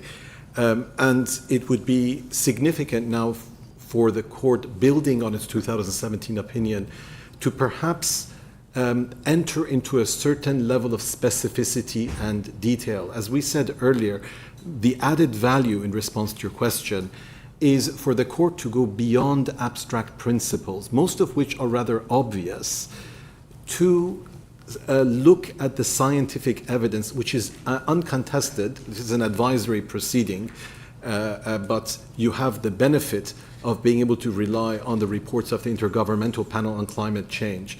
And returning to our focus on 1.5 degrees Celsius temperature rise as a ceiling, we go back to the question of protection of the marine environment. We've had several submissions here on protection of coral reefs. This is one of the central issues that the Commission of Small Island States put before ITLOS, having requested that advisory opinion. What is the science? Well, the science is that even at 1.5 degrees Celsius, 70 to 90% of coral reefs in the world will be bleached. That is a scientific fact. It is not a legal argument. And in order to provide meaningful guidance to the states that are members of the Inter-American Convention, perhaps the court can apply those principles to the scientific facts to say that there is an individual and collective obligation to ensure that temperature rise remains within 1.5 degrees Celsius. Otherwise, we have a principle of due diligence, which is neither here nor there, in the sense that there is no question about what the ceiling is. And the time has come, we respectfully submit, for this court in particular, which has had a very progressive track record, to enter the science, to apply the law to the facts, so that states have specific minimum standards that will regulate their conduct. I hope that answers your question, Judge Frere. Muchas gracias. Thank you very much. Gracias, Judge Ferrer. Thank you, Judge Ferrer. Judge, Vice President, Judge Mudrovich, any questions? Yes, Madam President. I know it is running late. I just have one question I'd like to ask to the representative of UN Habitat. I would like to continue the questions that have been submitted by Judge Perez Manrique. I have, and we've heard this morning a lot on autonomous rights, but you specifically refer to stable climate and the right to the city. And you've mentioned the experience in Brazil. that has brought significant changes to how we plan cities, and legislation talks about sustainable cities. This is provided for by law. And I understood your arguments in the sense that in the concept of environment, you should consider urban and natural environments. It is not correct to separate them, and your argument that cities contribute to climate change as well. But I still have the question that my colleague, the judge, has brought up. How does the recognition of that autonomous right and its enjoyment could help us in the discussion that has brought us here today? I would like to have that clarified. Thank you. If I may, I can respond in Portuguese. If you want to in Portuguese, I would appreciate it. Thank you so much, Judge, for your question. If I may, I will respond in Portuguese. There's two perspectives there as well. First of all, there's a technical perspective, where you have the impact of climate change in cities on urban populations. In terms of adaptation, you have to make many decisions as to how you will plan that city and design it, and how you will guide the economic processes of the city to ensure that it is consistent and coherent and inclusive. The right to the city from that perspective, and I've already mentioned several examples. There's much jurisprudence. I could provide many more examples from Brazil, Mexico, Colombia. So this gives us a real possibility of accelerating adaptations. If we accelerate adaptation in cities, acknowledging all the instruments available, then you can better face the situation of adaptation to climate change. On the other hand, the concept of the right to the city and the need to plan better access of people and families to the essential goods and services provided in the city, to public goods and opportunities offered in cities. For example, I will bring an example from Mexico. CONAVID, which is the Institute of Housing, the largest in all of Latin America, has made a decision based on the right to the city in the principle of proximity. They will no longer provide mortgages or loans to families if they do not have a housing offering that fulfills all the services I've mentioned, that provides all these services in a radius of 15 minutes or the nearest proximity. It's not necessarily 15 minutes per se, so specifically, but in the nearest proximity. So that gives us the possibility of bringing to this urban world, with decision makers, with technicians and experts, that has the resources, and with 80% of the population in Latin America and the Caribbean living in the city, brings all the possibilities of doing something for climate change. So it is the larger sphere or area that could support the process to provide knowledge and make it available for countries, first of all, but all the region. I hope I have answered. And I have been successful in answering. Thank you for your question. Thank you for your answer. I will reflect upon it. Thank you. No more questions. I have a question for the representatives of Oxfam. In your presentation, you made la necesidad de impulsar una agricultura sostenible.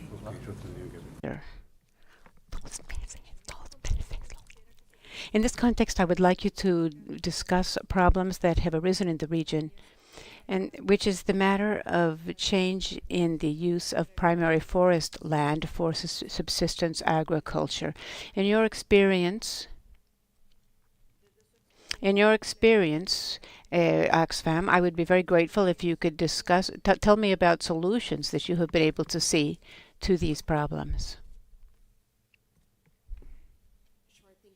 And apologies, I think I missed part of the question, but solutions to the agricultural development problems that we're seeing, is that the gist of the question? El cambio a la problemática. The problems, solutions to the problems of changing land use. Yeah. What solutions do you see for the problems of changing land use, especially primary forest land, for the purpose of promoting agriculture?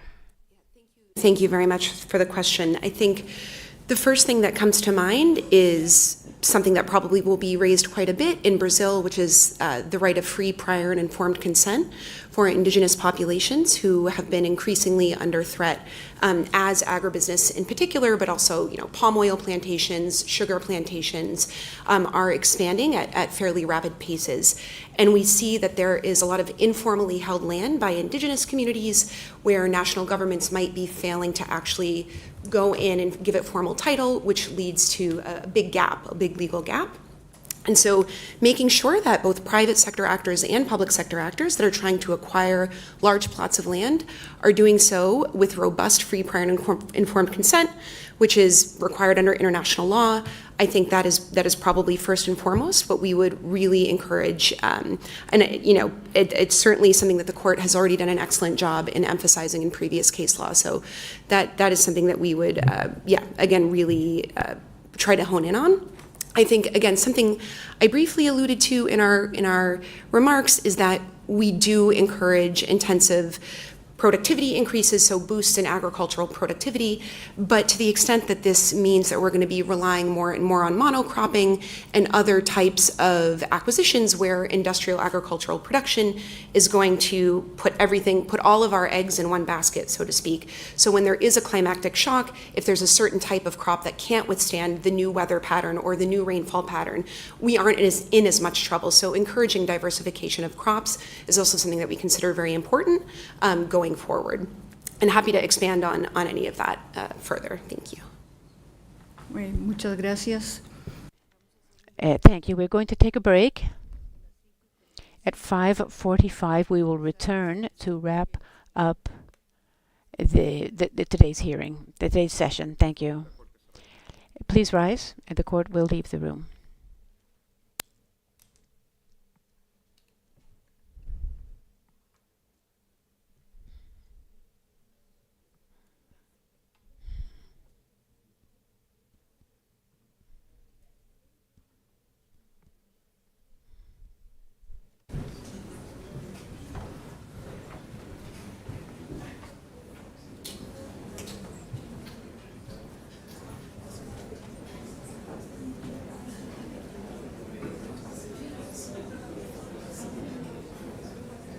La Corte. Please stand for the court.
We reconvene this public hearing, and now, as per the established order,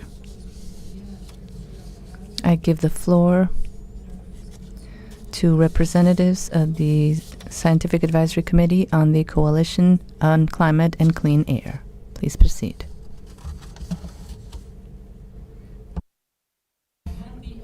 Of representing today the Scientific Advisory Panel of the Climate and Clean Air Coalition. The Climate and Clean Air Coalition is a voluntary partnership of 160 governments, international intergovernmental organizations and non-governmental organizations, as well as financial institutions. It is hosted by the UN and United Nations Environment Programme. Founded in 2012, the Climate and Clean Air Coalition is the only international body working to reduce the powerful climate pollutants called the short-lived climate pollutants. The scientific assessment panel is comprised of renowned scientists representing various fields of atmospheric and environmental science and policy. The panel has amongst its members 3 scientists from the Asia-Pacific region, 3 from Africa, and 2 from Latin America and the Caribbean.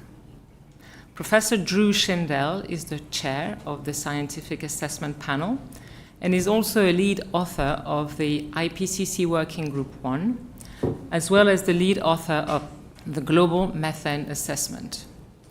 The Scientific Assessment Panel advises the Coalition on scientific matters related to short-lived climate pollutants, air pollution, and near-term climate change. Now, the objective of the Scientific Assessment Panel submission was to contribute to the court understanding of why, in a climate emergency, speed matters. Why, in a climate emergency, delivering temperature reductions on time matters. Why, in a climate emergency, slowing the rate of warming in the near term, in the next 10 to 20 years, matters. And why, in a climate emergency, reducing CO2 and simultaneously short-lived climate pollutant matters. On the climate emergency, it is undisputed that we have warmed beyond 1 degree. It is equally undisputed that warming beyond 1.5 would have devastating consequences in many places across the world, with potentially significant and irreversible impacts on society, infrastructures, cryosphere, oceans, climate. This includes negative impacts on agriculture production, marine and terrestrial ecosystems, as well as increased extreme weather events, increased sea level rise, higher cumulative sea level rise, increased risk of passing the thresholds for irreversible tipping points, like, for instance, the release of carbon dioxide and methane from the thawing of the Arctic permafrost. These impacts are the climate emergency. We need to keep 1.5 at secure bay.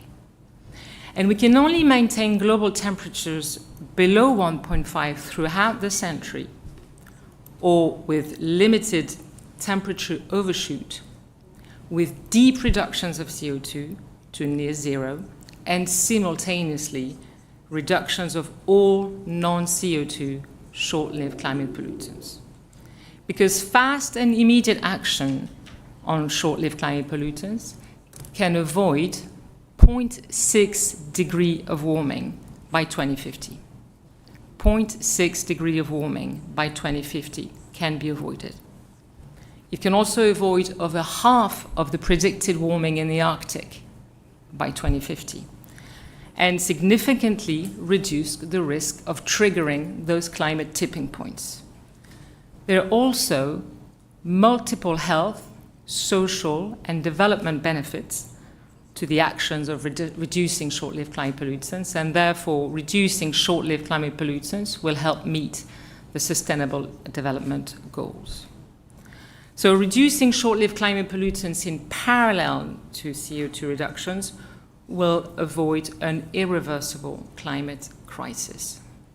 Now, what are the non-CO2 short-lived climate pollutants? Well, they are responsible currently for 45% of current warming. And while they stay in the atmosphere for a much shorter period of time than CO2. They also have a greater potential to warm the planet, the atmosphere. The main short-lived climate pollutants are methane, the refrigerants HFCs used in cooling systems, tropospheric ozone, which is the ground level smog, and black carbon. Now, many of these short-lived climate pollutants are or can form air pollution, therefore are harmful to people, ecosystem, and agricultural productivity. Black carbon is a component of fine particulate matter, PM2.5, and ground-level ozone contribute both to air pollution, being the leading environmental cause of premature death worldwide. The short-lived climate pollutants also have adverse impacts on agriculture through temperature and rainfall extremes, as well as damaged by the tropospheric ozone. On methane specifically, methane is a very powerful greenhouse gas with a warming effect 80 times stronger than CO2 over a 20-year horizon. Methane comes from the oil and gas sector, leakages from the infrastructure.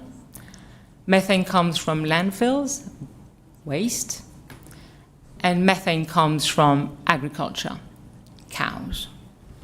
Now, a global 45% reduction of methane can avoid in itself 0.3 degree of warming by 2050 and will prevent 255,000 ozone-related premature death from respiratory and cardiovascular disease, more than 700,000 asthma-related hospital visits, 26 million of staple crop losses, as well as 1 billion of lost hours due to extreme heat exposure. Now, for methane reductions, technologies are available, scalable, and affordable.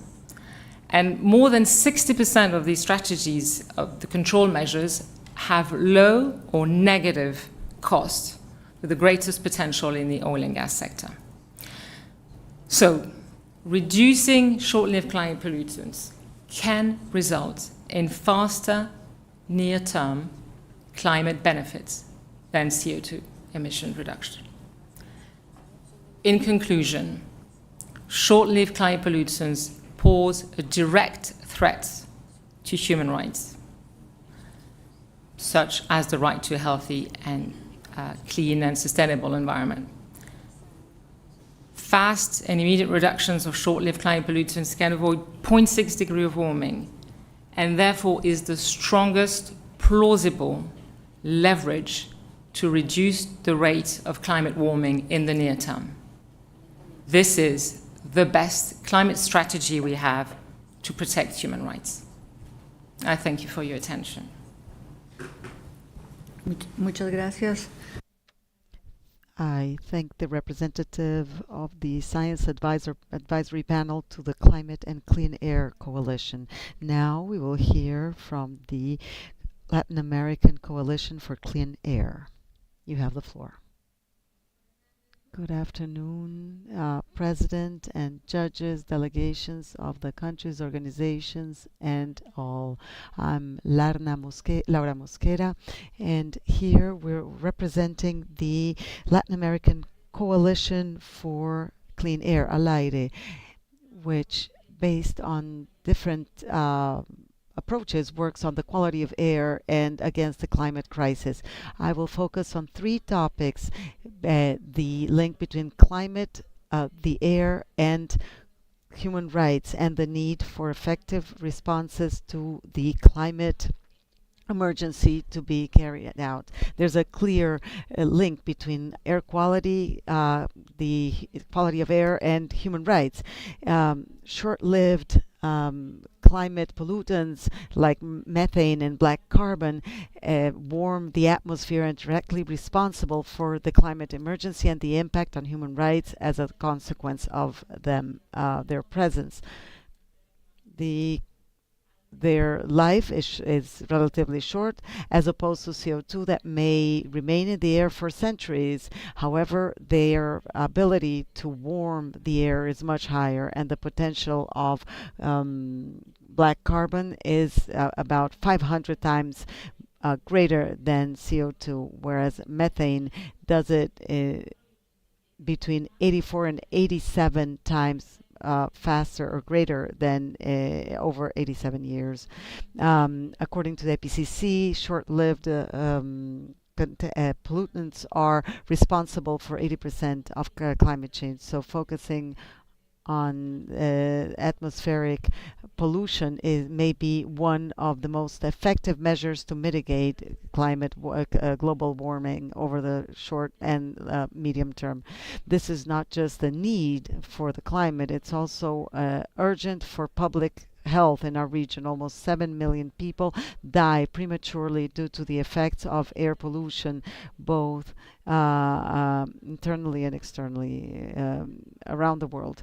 And these pollutants contribute to this huge impact on health because they create more risk of diseases such as and cardiovascular diseases, cancer, and respiratory diseases, and also bearing in mind the especially vulnerable populations such as pregnant women, children, etc. This is a matter of environmental and climate justice. The quality of air has been shown that to be in our region, in the world, a factor that jeopardizes the people's ability to enjoy their rights. It has differentiated effects that disproportionately affects lower income countries. Air pollution caused over 100,000 deaths in 2019, and there were 96,000 deaths in more developed countries, and in Latin America. This leads to premature death of 300,000 people a year, and this shows how air pollution is a matter of climate justice. Women are also especially vulnerable to air pollution for physiological factors and for gender roles that are culturally designated that land them in the kitchen, and as mothers are fundamental to make this group of the population more broadly affected by this type of pollution. And the quality of life of women and this population is much worse than that of other groups, and the actions of states to be able to identify this differentiated effect is not sufficient. The quality of life is negatively affected by all of these diseases, and also it's directly proportional to the reduction in the lifespan of this population. This is also an indicator of inequality. So 97% of cities in low to medium income countries of up to 100,000, over 100,000 inhabitants do not meet the minimum standards for the quality of air. In Colombia, exposure to bad quality of air is unfair in terms of distribution. Air pollution is greater where the poor live, which has an effect on their health, their ability to reproduce, and also medical expenses, and leads to more climate, exacerbates the climate crisis.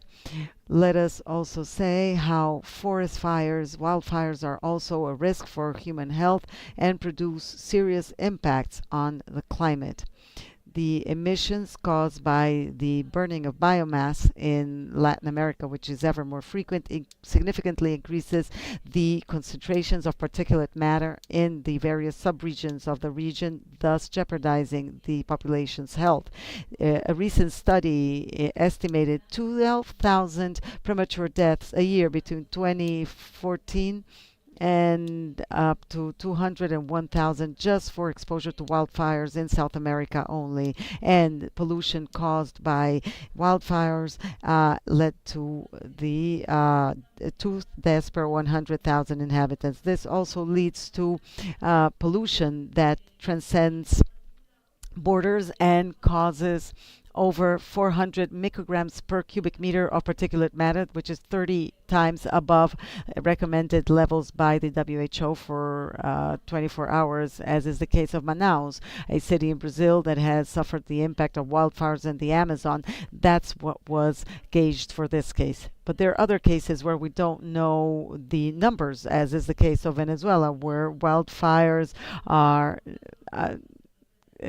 left without control. They're not monitored, so we do not know what the cross-border effects are that they're causing. That's why states are under the obligation to respond to these, to meet these obligations, and that should include a plan to manage this problem. The Honorable Court has the opportunity to establish the state's obligation to for greater cooperation to prevent and stop the cross-border impact of atmospheric pollution.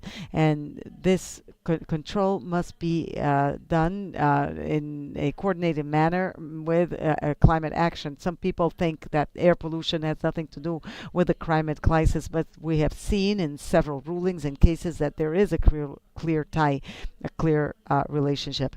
And when we look at this together in conjunction with climate action, we will make sure that the population in Latin America and the Caribbean can have access to clean air, as has been the case in the matter of Habitantes de la Oroya versus Peru. Every person has the right to breathe clean air as a component of the right to a healthy environment, and the states are under the obligation to guarantee this right.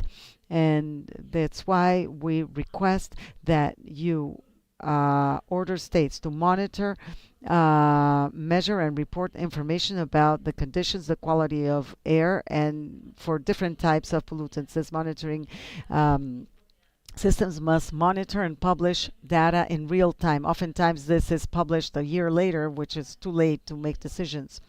And there must be the information must be published through mechanisms that are accessible to all stakeholders, so as to facilitate the government's decision making and also the changes in habits by citizens.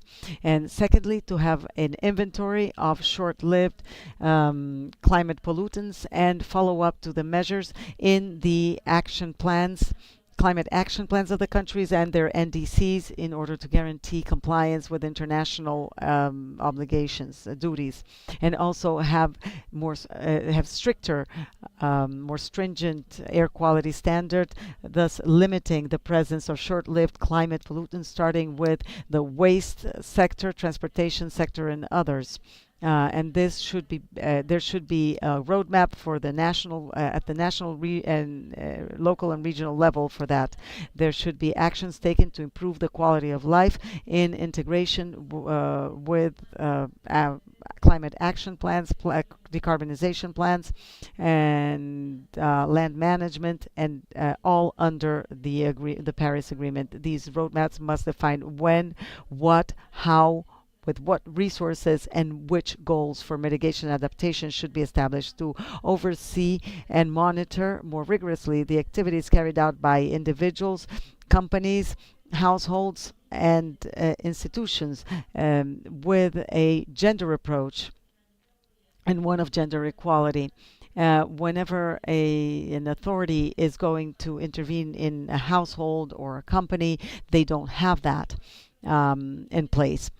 Sex, to promote and invest in research about the connection between the climate crisis and the quality of air, fair energy transition and the quality of air, and also to have coordination between agencies working with the environment and health to adapt to climate emergencies due to the air pollution.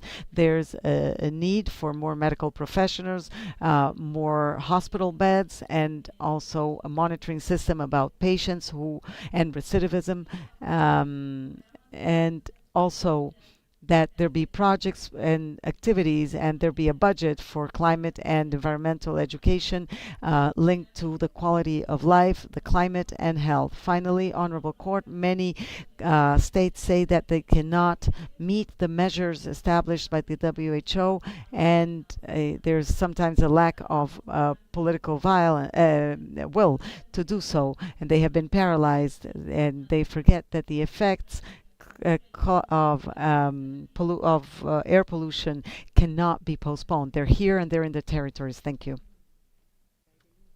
Thank you for the Latin American Coalition. We will now hear from the Mexican Center for Environmental Law, Our Rights into the Future, for a Healthy Future and Environment, AC, Climate Initiative of Mexico, the Small Farmer Committee of the Highlands, and the Verapaz Union of Farmer Organizations.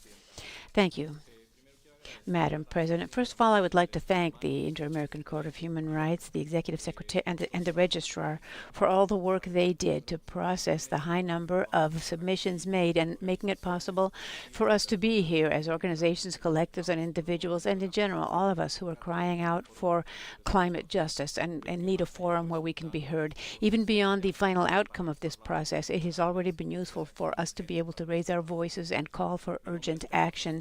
My name is Carlos Asunzuno, and today it is an honor for me to represent 5 organizations from Mexico and Guatemala. The Mexican Center for Environmental Law, Our Rights for the Future, and the Climate Initiative of Mexico, and the Highlands and Verapaz farmer organizations. All of us are concerned about the health of nature. Also, I want to thank Dr. Chambers for helping us develop our submission before the court. The positions I am here to outline today are also associated with short-term contaminants, especially methane. We want to contribute scientific and legal arguments so that the court will have a clear picture about the obligations that we feel that the states have. I would like to ask if you could speak a bit more slowly so that the interpreters can follow you better. I will divide this into 3 parts, and I will draw on the things that have already been said by my colleagues who already spoke. First of all, we want to share some information about why it is important for us in this process to talk about short-lived climate pollutants, especially methane. In the second part, I will share a couple of experiences that our organizations have had when we demand and do exercises to require accountability on the subject. And finally, a few very specific recommendations that we would respectfully like to make available to this court. It seems to me that the prior speakers, when they discuss short-lived climate pollutants, have made it very clear that climate change is a two-edged challenge. First of all, it's about how much the global temperature rises, but it's also very much associated with how quickly this temperature rises. If I may use a metaphor, if we were in a vehicle heading straight toward a cliff, not only would we need to change direction, we would also need to slow down so that the vehicle does not go over the edge. So how can we flatten the curve of global warming? It seems self-evident, but there are 2 points here that are closely interrelated and that need to be addressed simultaneously. Nonetheless, when we talk about velocity and intensity of emissions, we need to pay special attention. The second point, which is important, which I already mentioned, has to do with the potential of methane for global warming. As was already said, it remains in the atmosphere less time than CO2, only about 20 years, but its potential for heating is 80 times as much. Also, I think that it has, and there's a problem with the accumulation of temperature. Methane, based on the report of the IPCC from 2010 to 2019, these emissions were responsible for 0.51 degrees of the total 1.5 degrees observed in the global temperatures. So reducing methane emissions sustainably and continuously is critical in order to not to raise temperatures more over the short term, and this in turn would have a significant impact on strategies for adaptation in the coming decades and would reduce the problem with climate change. To say it very simply, in the emergency context we are living in right now, reducing methane emissions would mean gaining time in the fight against climate change. A second point about the importance of all this has to do with the consequences of methane emissions over the short term. The rising temperatures speed up climate change. Going to give the example of the Arctic, emissions of greenhouse gases because of the burning of fuels also affects the ability of the ecosystems to capture those emissions, and that in turn creates a vicious cycle of contributing to higher temperatures. Interfering with these processes of climate reproduction has makes it very difficult and much likely that we will reach irreversible turning points. I've heard many discussions about climate science, and when we talk about the need to maintain certain balances points, it means that it's like trying to keep the balance of this bottle so it doesn't fall down.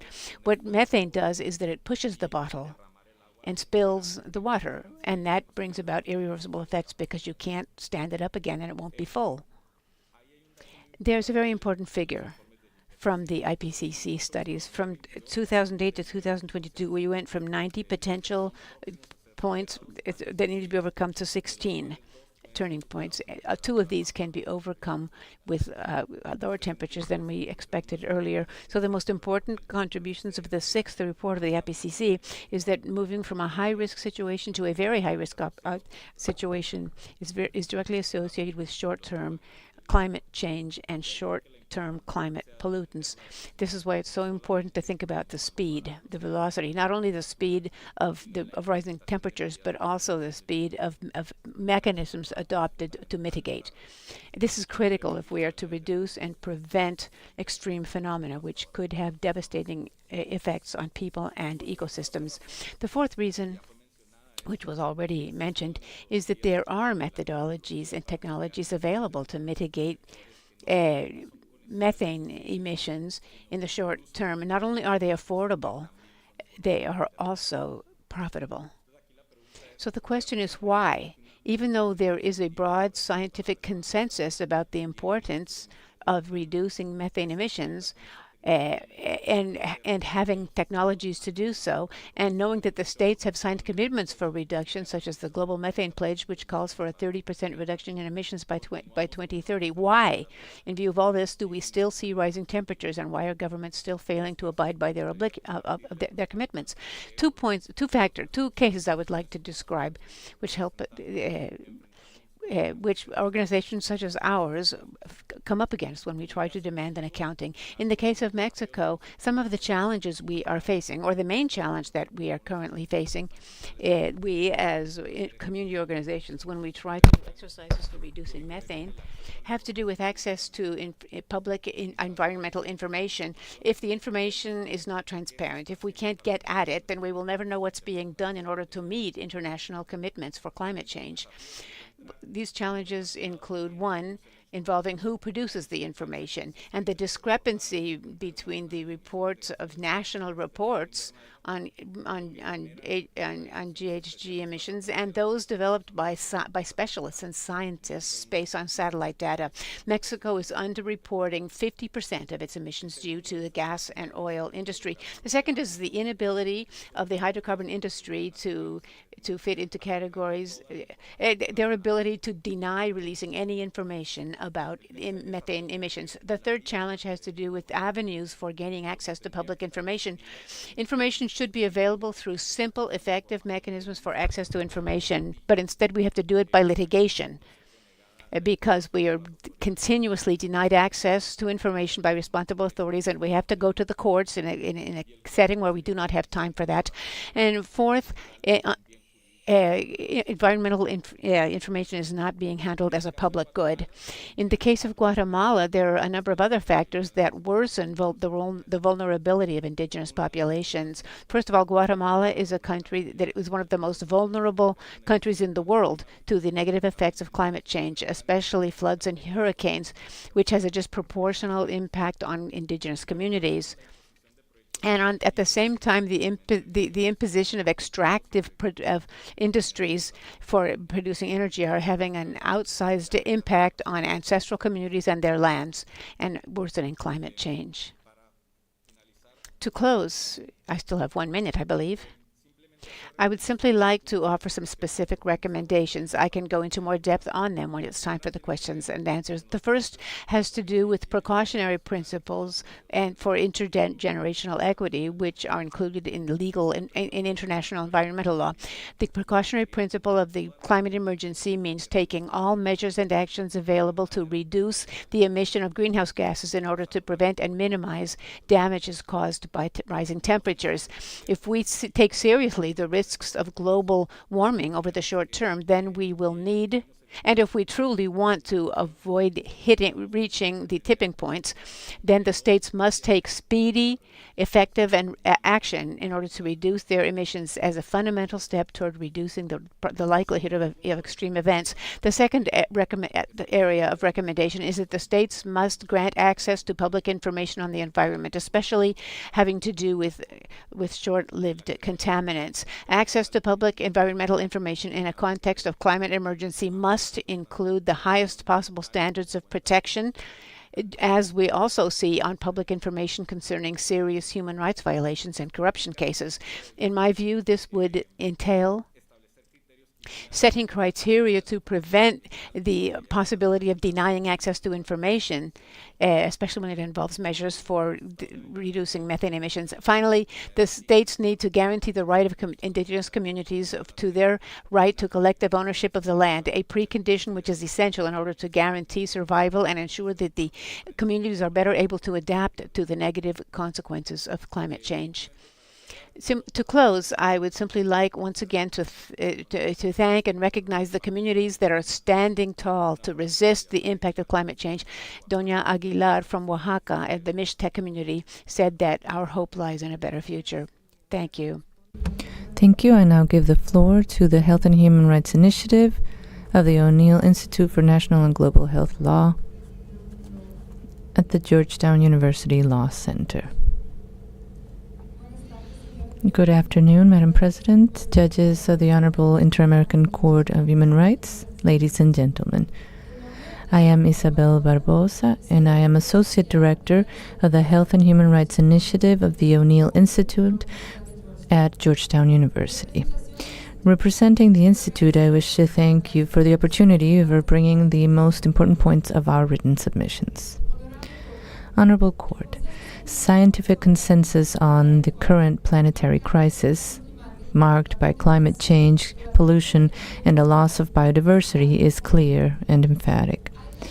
There is little space to doubt that global warming is altering climate patterns and leading to a series of phenomena that are gradual and extreme, and that threaten the full and free exercise of all internationally acknowledged human rights. Our submission wishes to highlight some of these impacts and explain how they influence the standards on the rights to health and adequate food, as well as the nature of obligations of the states.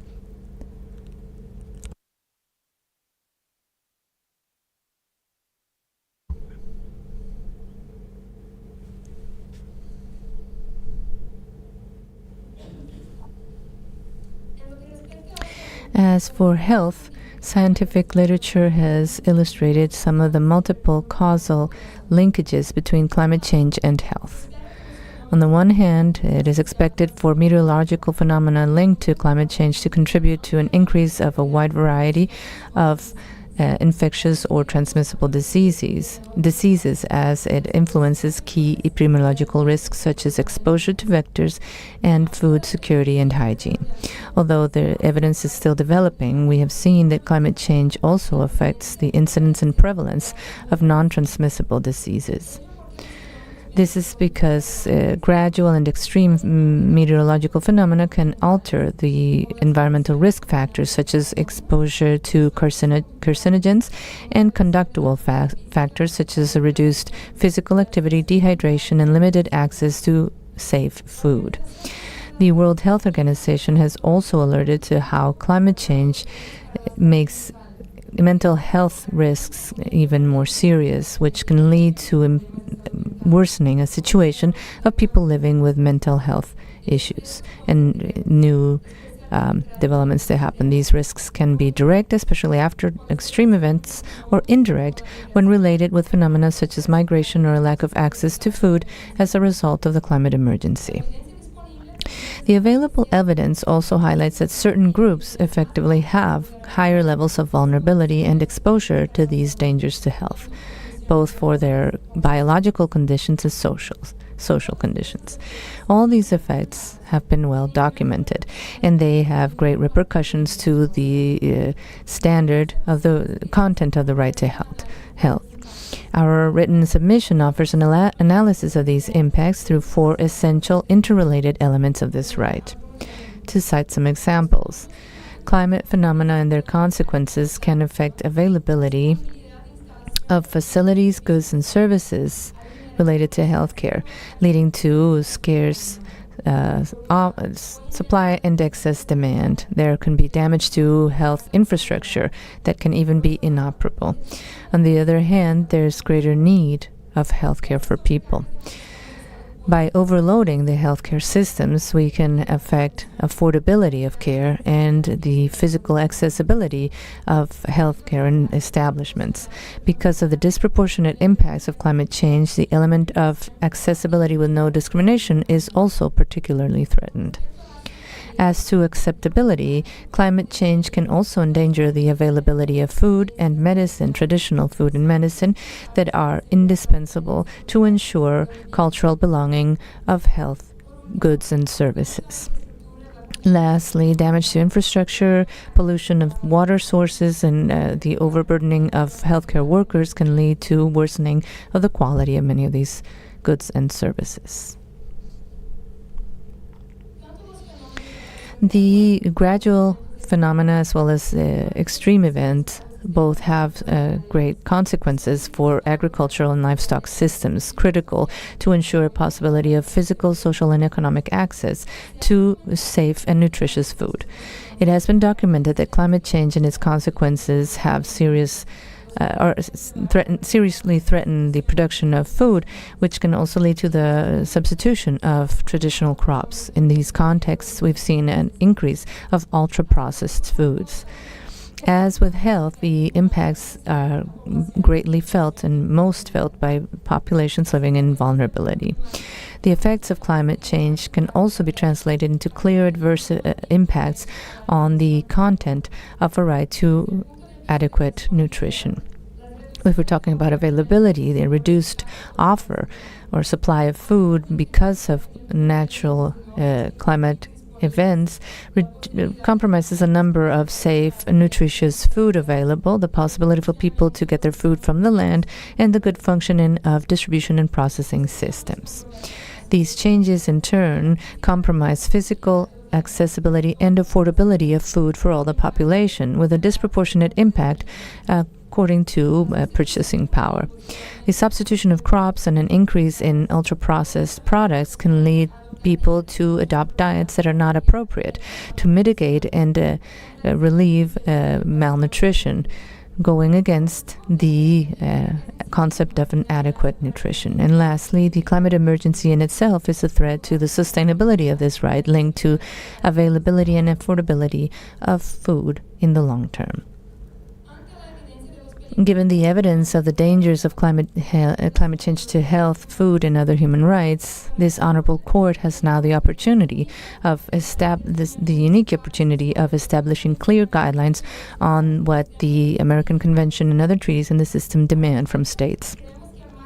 We believe that the current framework of human rights has to be adapted or interpreted in light of international environmental law standards, which already obligate the states to adopt a combination of mitigation, adaptation, and response measures. These concepts of the of climate change help adapt the content and nature of obligations related to the rights to a healthy environment, health, and adequate nutrition, among other rights in the context of the emergency. The mitigation, adaptation, and response strategies must combine immediate measures as well as long-term ones. Although their design may be different according to the climate impact or the type of right we're speaking of, we always should consider groups, communities, and ecosystems that are most vulnerable and based on the best available scientific evidence free from conflicts of interest. Some of the immediate measures to be taken are the design of strategies for mitigation and adaptation, as well as implementing them in the short term, as well as a response to damages that have been verified. Many states have not yet taken even the first steps to respond to the climate emergency, as this which is why this obligation becomes particularly urgent. Second, to ensure that these strategies are implemented in a way that is non-discriminatory. Given the disproportionate impact to certain groups, this obligation has to be addressed not just as forbidding differentiated treatment, but also as a duty to address the disparate impacts or the differentiated impacts of the climate emergency. And third, to regulate, supervise, and monitor public and private actors that contribute to climate change following the due diligence standard proportionate to the degree of risk of the activity in question.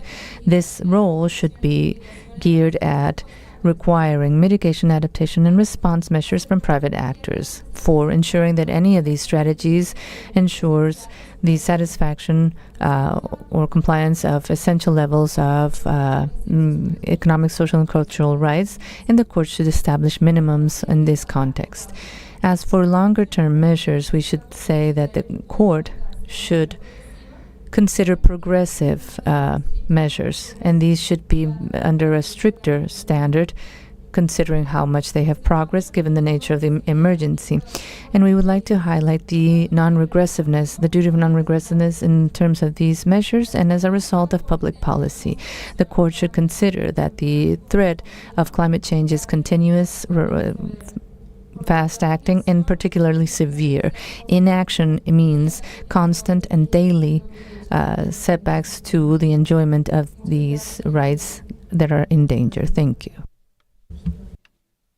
I'd like to thank Georgetown University Law Center. Next, I recognize Romina Reckers and her research team. Thank you, Madam President, honorable judges of this court.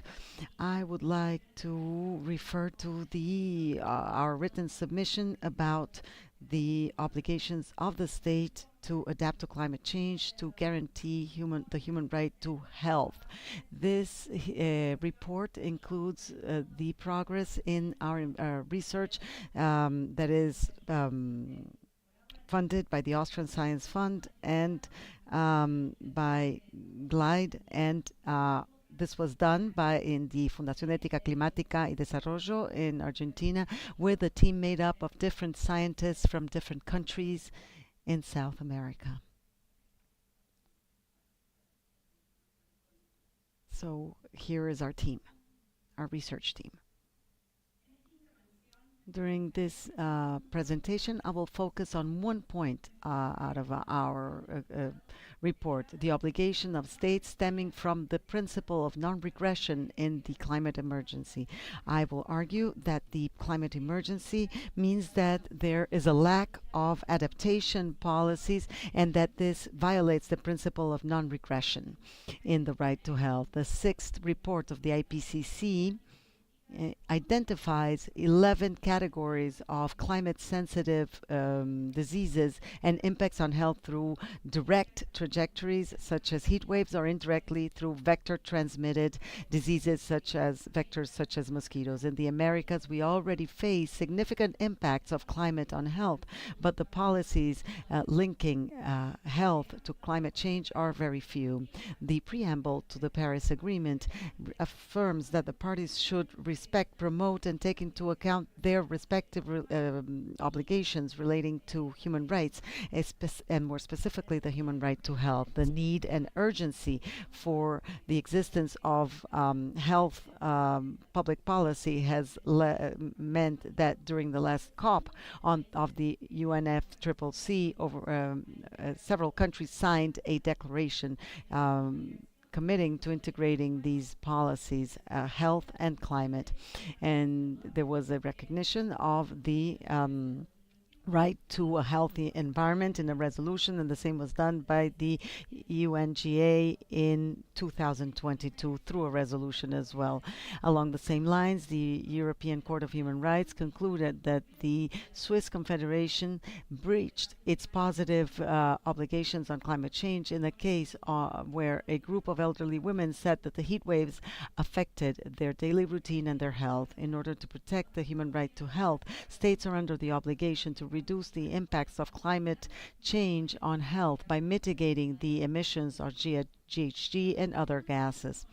The reduction of emissions also, as we heard from previous speakers, leads to major side effects for health, including respiratory diseases. I'm not going to focus on mitigation, but rather on adaptation here, and I will talk about climate, ethics, and justice to talk about the need to adapt to protect the human right to health. In order to protect the human right to health, states are under the obligation to realize it in a progressive manner. Does this mean that that is sufficient, or is the appropriate framework to broach this issue? The states are under the obligation not to reduce the duty to protect, and the principle of non-regression includes this issue of protection levels not being reduced, but breaches can occur through omissions as well. When does this happen according to this interpretation? The interpretation suggested here, not every omission that leads to a reduction in the level of protection of the right to health does breach this principle of non-regression. In order to know which ones do, there is one specific factor that needs to be identified, which is what happens when a change in circumstances lead to the reduction in the level of protection guarantee assured by the public policies. So let's say a specific X level of policies guarantees a specific Y protection, and then T2 is time, and Y may be reduced over T2. There is a violation of the principle of non-regression when a country does not implement the necessary policies to guarantee a Y level of protection, meaning before the change in circumstances. We are not suggesting that all human rights violations and the failure to protect the human rights to health in the face of climate change should be construed as a violation to the principle of non-regression, and that this is the only threshold. There are various thresholds. We're going to focus on a minimum threshold which should be considered. And this is my final slide. Let me explain how we reached this point. Stephen Gardner, in his book, said that climate change is a perfect moral storm.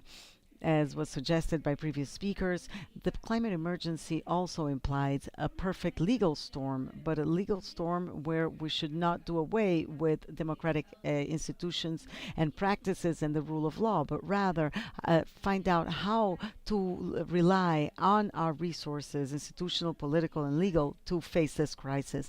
In order to face the challenges brought about by the climate emergency, we need to rely on ethics and climate justice.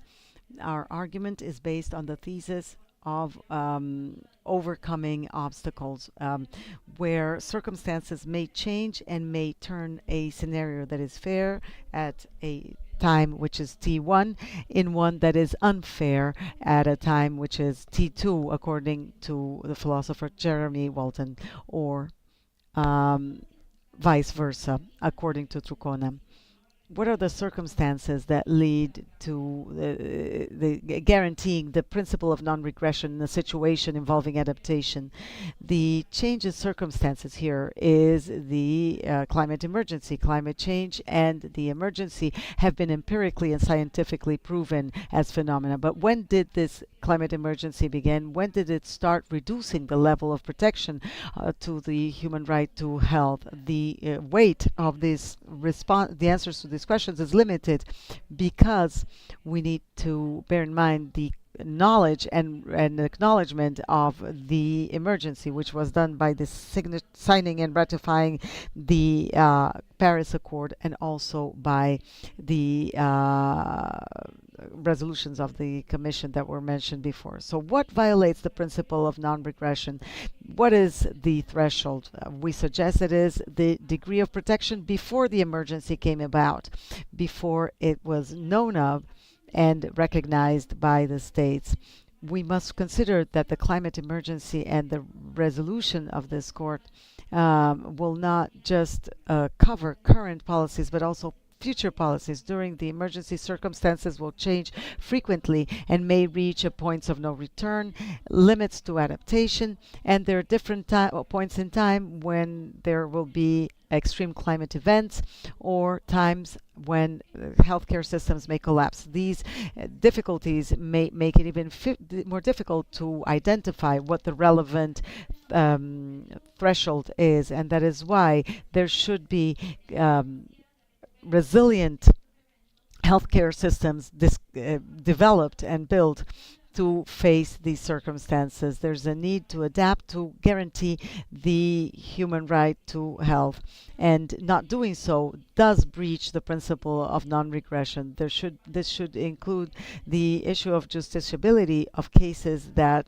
violate the right to health, especially in specific populations that are more vulnerable. Now, according to national circumstances, it must be considered that states don't necessarily have the resources necessary to implement these adaptation policies. And it must be considered that these impacts are not distributed in an equal manner geographically. And so there are subsidiary duties such as that to justify the lack of adaptation, and also the need to receive more international funding to fund climate adaptation. In the context of these obligations, national adaptation plans have a major role to play in identifying vulnerabilities, risks, and opportunities that should inform resource allocations and also effort allocation. According to a study that we did in South America, only 4 countries have developed their own national adaptation plans for the healthcare system. Uruguay is now in the process of developing its own. Our research and others show that the national adaptation plans in the region must include justice facilitators and offer specific guidelines, as well as budget allocations and mechanisms for monitoring and assessment. And I will wrap up now. How much adaptation is necessary to protect the human right to health for future and current generations? In order to identify the answer to this question, we need to gauge climate risks resulting from a combination of climate damage to health and the trajectory path and the consequences. All of the necessary information must be provided to determine what these risks are. Well, as to the load of adaptation, we need to consider adaptation and mitigation and the energy transition as a whole, because the information that we'll need now and we'll need in the future will depend on how things change. And when we see how much we mitigate globally, we will understand how much it will impact our region, and adaptation is and will be necessary towards the middle of the century under the Paris Agreement, because even if the increase in global temperature is below 1.5 degrees Celsius, there might be an excess. If that goal, if that target is overshot, then there will be need for measures to be taken over time. There's a need to consider the interests of future generations and the level of adaptation needed for their health to be protected at a minimum according to the pre-emergency levels. Since resources are limited, the states are under the obligation to include justice facilitators in their national plans to maximize opportunities and allow. Estos planes deben incorporar estrategias que eviten la mala adaptación y con esto termino, casos en que una política de adaptación desplaza riesgos o vulnerabilidades de un grupo hacia otro grupo. The risks of other groups, and I hope this contributes to the valuable mission of the court, and we would like to. Thank you. We will now hear from Encio Costa Cordela and the students of the University of Chile and the University of Hamburg. Thank you, Madam President. Your Honor, thank you for this opportunity. I am here on behalf, as you said, of my students at the University of Chile, the University of Hamburg. 16 students, Julie, Paul, Vincent, Simone, Ana, Magdalena, Cristobal, Christian, Emilio, Ignacia, Lega, Magdalena, Carezza, Daphne, Joaquin, Florencia. I am also here on behalf of the NGO FEMA of Chile and its attorneys Marco, Emil For, Carla Vargas, who also we also submitted sent a submission into the court. In both of our amici, there is a basic line of thinking that I want to explain. We address a number of issues that, of course, are very important for the questions being asked of the court, but the basic line of thinking has to do with how people and how the community can protect ourselves from something that the governments that talk about, which is climate change. It is not a question of just how to make the states protect us, but also how we ourselves can make our own power felt, our established power, but also the power of each one of us and of the community. This requires a conceptual clarification, which is we need to understand what ecological transition is, change is, but based on understanding systems. Ecological transition is nothing less than the change that is taking place in social systems as a result of changes in natural systems. Today we have heard clearly and intensely about how our environments are being changed by our own behavior, and this means that our ways of living are changing. And this is what is the transition. The ecological or environmental transition, therefore, means that a place such as the internal area of Valparaiso, which was agricultural, ceases to be so because the water is gone. It means a place where you could have enjoyed an evening, a summer evening such as Tijuana. Now it experiences heat waves that are actually killing people, the elderly, children, babies who have underlying illnesses that make them vulnerable to death when heat waves come about. So it means that in these places life has changed, and this is happening here, it's happening in Barbados, it's happening out there, it's happening all over the world.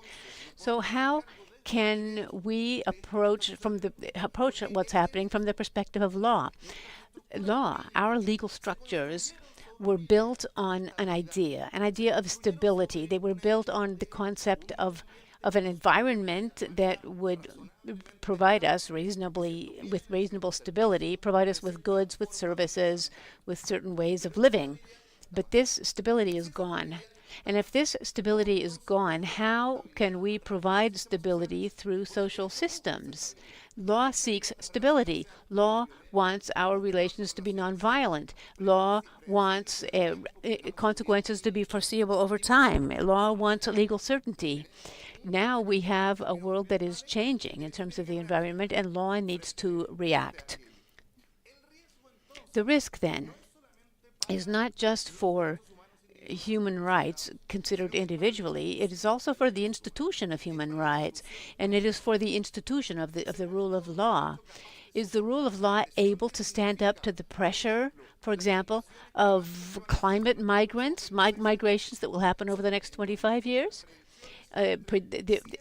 Forecasts call for to 100 to 300 million people who will be displaced all over the world, and this is just a sample of how the states under the rule of law have weakened and have suffered, faced with other immigration tides which are much less. Syria, for example, Syrian immigration was 6 million people from 2012 to today. Venezuela, which of all the countries of Latin America are heavily stressed because of it right now. Nearly 8 million people have migrated from 2015 to until today. According to the World Bank, there will be 240 million people moving because of the climate crisis in coming years. So it is not just the question as to how we will meet the fundamental rights. It is not just a question as to how the states will protect, but rather there is also a question as to what we can do so that all these institutions that we so value will continue to exist and will continue to lend us stability and a reasonably peaceful existence, especially in this part of the world where, in fact, we do have a reasonably peaceful life. The pressure on these social systems, among other things, includes the risk of disaster. And the risk of disaster is something that needs to be incorporated into the frameworks for adaptation. Adaptation to the climate crisis is probably one of the most fundamental issues that the states must undertake. But they need to do so, and this is our point, not only seeing right by right how each one individually is associated with climate change and how we can reinterpret them one at a time. Instead, it needs to be done holistically. We need to understand that the adaptation we want would make it possible for all of our structures to continue coexisting peacefully and prosperously. Measures of transition, therefore, are not only those measures that we normally hear discussed as transition. There are many minds and a great deal of money placed on how we can transition from fuel-burning automobiles to electric automobiles. But these electric automobiles will not help us keep our social systems from collapsing. They will certainly help the automobile industry, but they will not help us prevent disasters in Latin America or in the Americas and the Caribbean altogether. So how can the states find ways to adapt to this new reality? This is a question that calls for a perspective of justice, of distribution. And this perspective of justice is based on the whole. I ask you, ladies and gentlemen of the court, to include in the text of your advisory opinion those policies that our states create in order to adapt to the climate crisis, in order to prevent disaster, could be policies that incorporate the view of justice. And that means not just pointing to cultural, economic, and social rights. Those rights will certainly be heard. We've seen that they're being heard, but there will also be pressure on other rights. The right to property, for example, the right to economic freedom, political rights, as I said before, as a result of the way the rule of law defends itself from this problem that we are experiencing, how the rule of law can survive this transition. We as human beings have much to say about this. For people, I think that it's absolutely necessary to set a framework for access to justice that is as broad and comprehensive as possible. Not a framework for access to justice that only considers direct damage, but also a framework of access to justice that above all takes a look at the omissions that the states will commit during this time. The risk of omission is enormous. Today, omitting means that in some niche, in some sector, in some corner, there is an ungoverned environmental transition. And if it's ungoverned, it will unquestionably hurt people who are more vulnerable. Generally, it would be those who have the money to do so will be able to adapt. Those who have the power will do it, but the rest of us will not. Systems will achieve balance in any case. The social system will balance out with the natural system because that's how things work. But that balance, for example, may be what happened in Monte Patria, in my own country, where people left Monte Patria because there was no more water. They could not continue farming, so they left. That's a balance. The environment is now balanced because there's no more pressure for using water. But that's a balance we do not want to achieve. And in order not to let that happen, the states must consider how to carry about fair transitions in every geographic sector and every productive sector of every country. I want to talk about the specific requests. I think it's important for this court to make reference to the climate crisis as when it discusses the rule of law. I think it's important for this court also to talk about the need for us to defend the rule of law. Nowadays, we have many state budgets at the service of defense, of stability and security for the countries. This is an area where investment also needs to be made. This is an area where the countries truly are at risk. And there also needs to be close monitoring of measures of adaptation that are both those that are led by the states and those that are not, because not all measures are led by the state. I would like to close, I only need 1 more minute, with a verse from a Chilean poet, Nicanor Parra, in his poem, The Business of the Modern World. As has been demonstrated, the modern world is made up of artificial flowers that are cultivated in certain glass vases. It's made up of movie stars and boxers who fight under the moonlight, men and women who control the economic life of countries using certain mechanisms that are easy to explain. They dress in black, just like the coming autumn, and they have roots, and this includes the wise people that are devoured by rats, and noble weapons are persecuted by the police. This honorable court has always been essential so that noble souls are not being seen and the wise are not being eaten by the rats. Let us not allow these people to continue having power, or those who will, and that only artificial flowers await us in the future. Thank you. Thank you for your intervention, and now we have the block of questions by the judges of the court. Judge Perez Goldberg, do you have questions? Yes, I do. Please proceed. Thank you. Thank you to everyone. To be brief and keep to the time, I will just ask a few questions on to the representative of the Intergovernment Panel. You referred to something we have heard by other interventions as well, which is related to the short-lived climate pollutants. And particularly, I have a question on a note I wrote down here. It was striking to me. You said that, I'm not sure if I understood if it was 45% of global warming can be attributed to these substances, or is it that they correspond to 45% of emissions? Could you please clarify?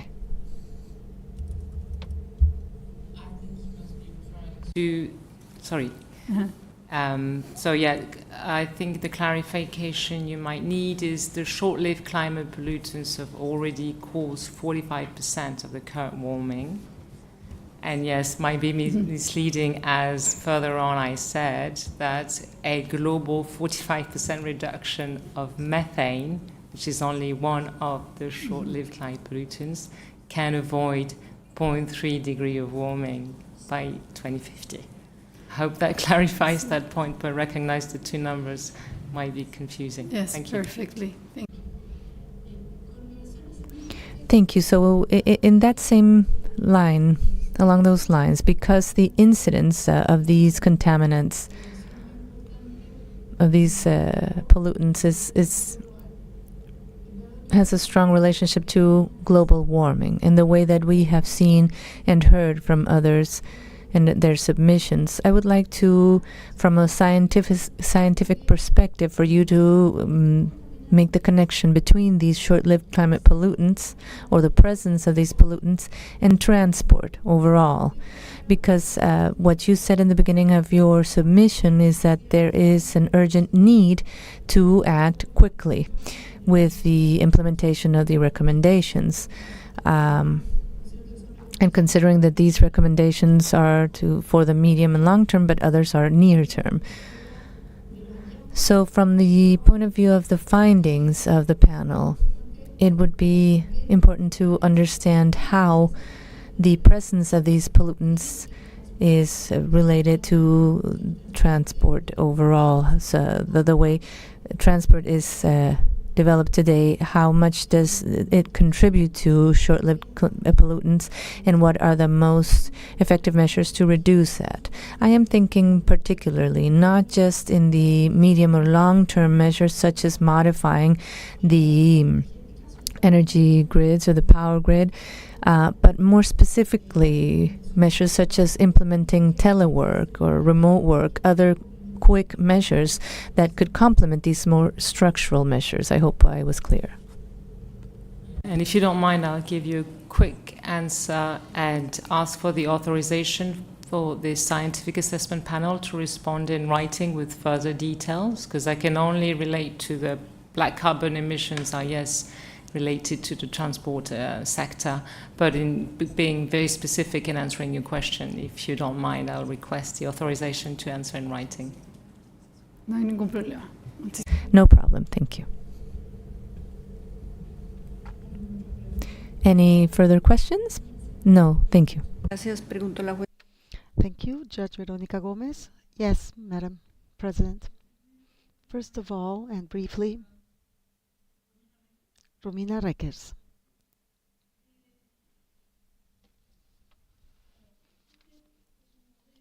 What you spoke about is a model that has to do with the logics of the regulations, and but it has to do with the right to health alone, only. Right, and what we've heard here is that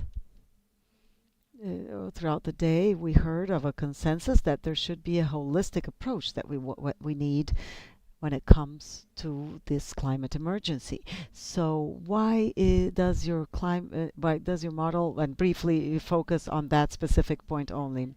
This argument, we focused on the human right to health because our research projects focus on that area specifically. But I needed to clarify, and I didn't. I failed to clarify that it can also be applied to other rights, and also jointly with other rights, together with other rights, and also when taking stock, when there are conflicting rights, and to be able to strike a balance. But the whole issue of the right to health has to do with our area of research, and that's where we have more empirical research there. It's a cross-disciplinary type of work that we do. We know I was struck because it seems to focus on the people's right to health. And when it comes to the environment, I mean, we're trying to see whether we have to analyze the health of other species, microorganisms, and everything that makes it possible for us to have water and clean air, etc. The second question is for Isabel Barbosa. In your written submission,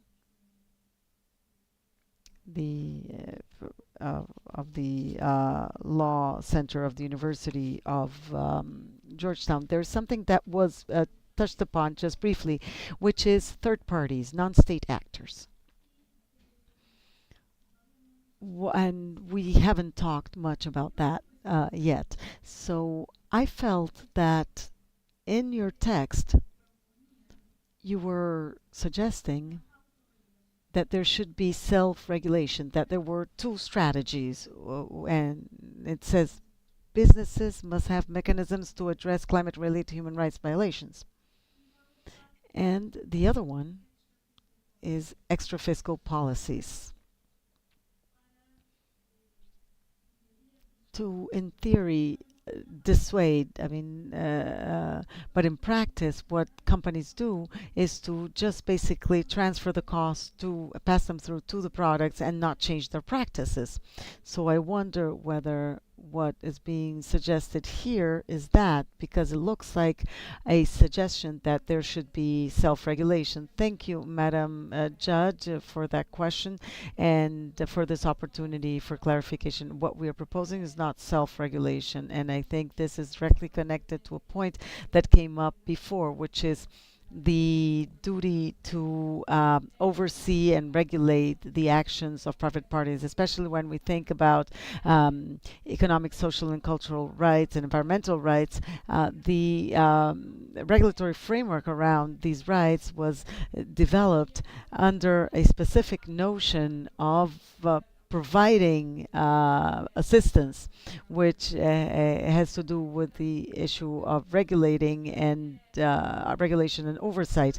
What we are suggesting is that it's time for the court to continue to build on these rights under the specific circumstances of climate change connected to the issue of progressiveness and non-regression that is in our written submissions. But we believe that the Inter-American framework does have the necessary toolbox so as to allow states to regulate and supervise, oversee the actions of private parties. And what you just said connects to how we bring together the framework of the rights and duties of the private companies with these rights. So how do we reconcile these? So there are several duties that are connected to existing treaties in the Inter-American system, but that's for the states, but the companies have their own duties and responsibilities as well, just as a way to clarify things. And this is under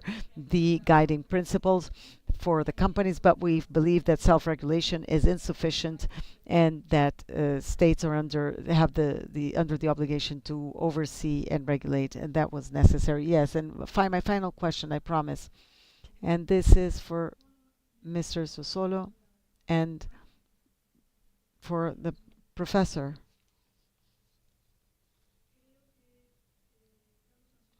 Carlos Ansosolo answered the question that we had about when the representative of the IPCC spoke. You know, my question was, in spite of there being a consensus about the technology existing, and in spite of the international commitments, targets are not being met. And a lot of that had to do apparently with lack of access to environmental information, discrepancies in available information, industrial secrets, and other issues having to do with access to information, and then meaning that society had to rely on the court system to have access to information. Those are the obstacles, but what do we need to do to overcome those obstacles? What is the key to coming out of this situation? And Professor Bobran, if you'd like to add something about this.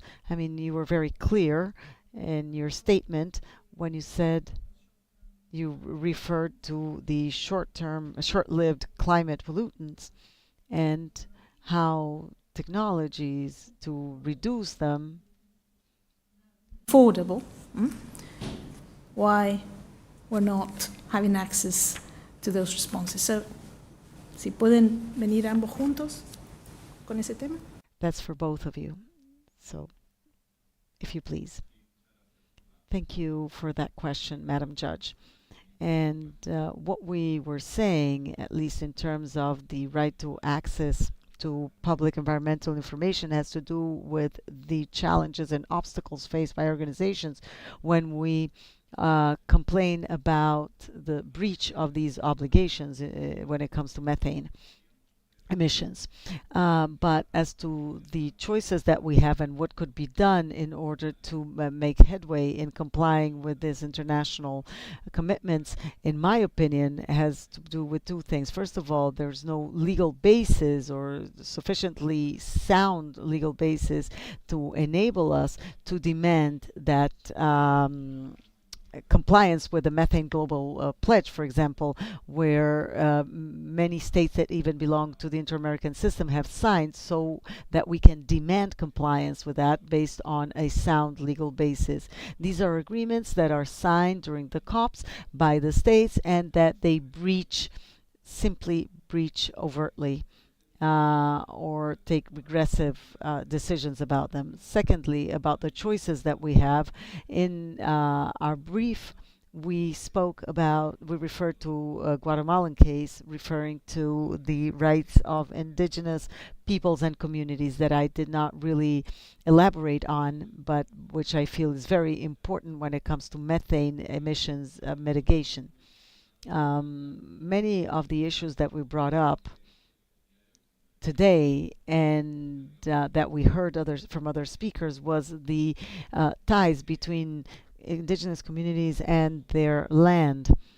And there should be measures, these are measures that will help increase their ability to adapt to climate change. And I think that one choice that we would like to put forth in those of us who wrote this amicus curiae is the need for community property title deed so that they can effectively manage their own land according to their ancestral practices, but that allow an increase in their resilience and capacity to adapt. And something that is often mentioned is the ability of indigenous populations to adapt and to mitigate climate change. But that doesn't happen in the abstract. There are measures that need to be taken for that to happen and for them to be able to protect these ecosystems. And then finally, another point that is actually a question that we have in our organizations has to do with the principle of common but differentiated responsibilities. I believe that based on the increased methane emissions, the way in which the principle of common but differentiated responsibility has been addressed in terms of the cumulative levels of emissions and how countries can respond to it.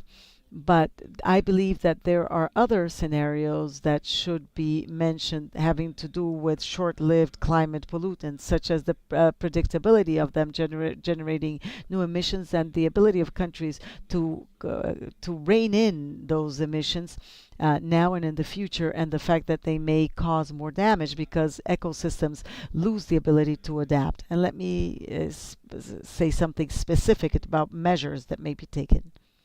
Steps that may be taken based on the application of shared but differentiated responsibilities. The responsibility incumbent upon states, especially those that continue to release emissions non-stop, is one where maybe soft law instruments may help us make headway. I may have left something out, but I think this basically answers your question. No further comment. Thank you. Okay, thank you. Thank you, Judge Gomez. Judge Perez Manrique, do you have any questions? Yes, I do. I've noticed that at least 3 of the participants here, the participants from the organizations, have stressed the subject of the short-lived pollutants, especially methane. One of the speakers talked about scientific studies showing that one of the main issuers or emitters of methane gas is the world of livestock production. So,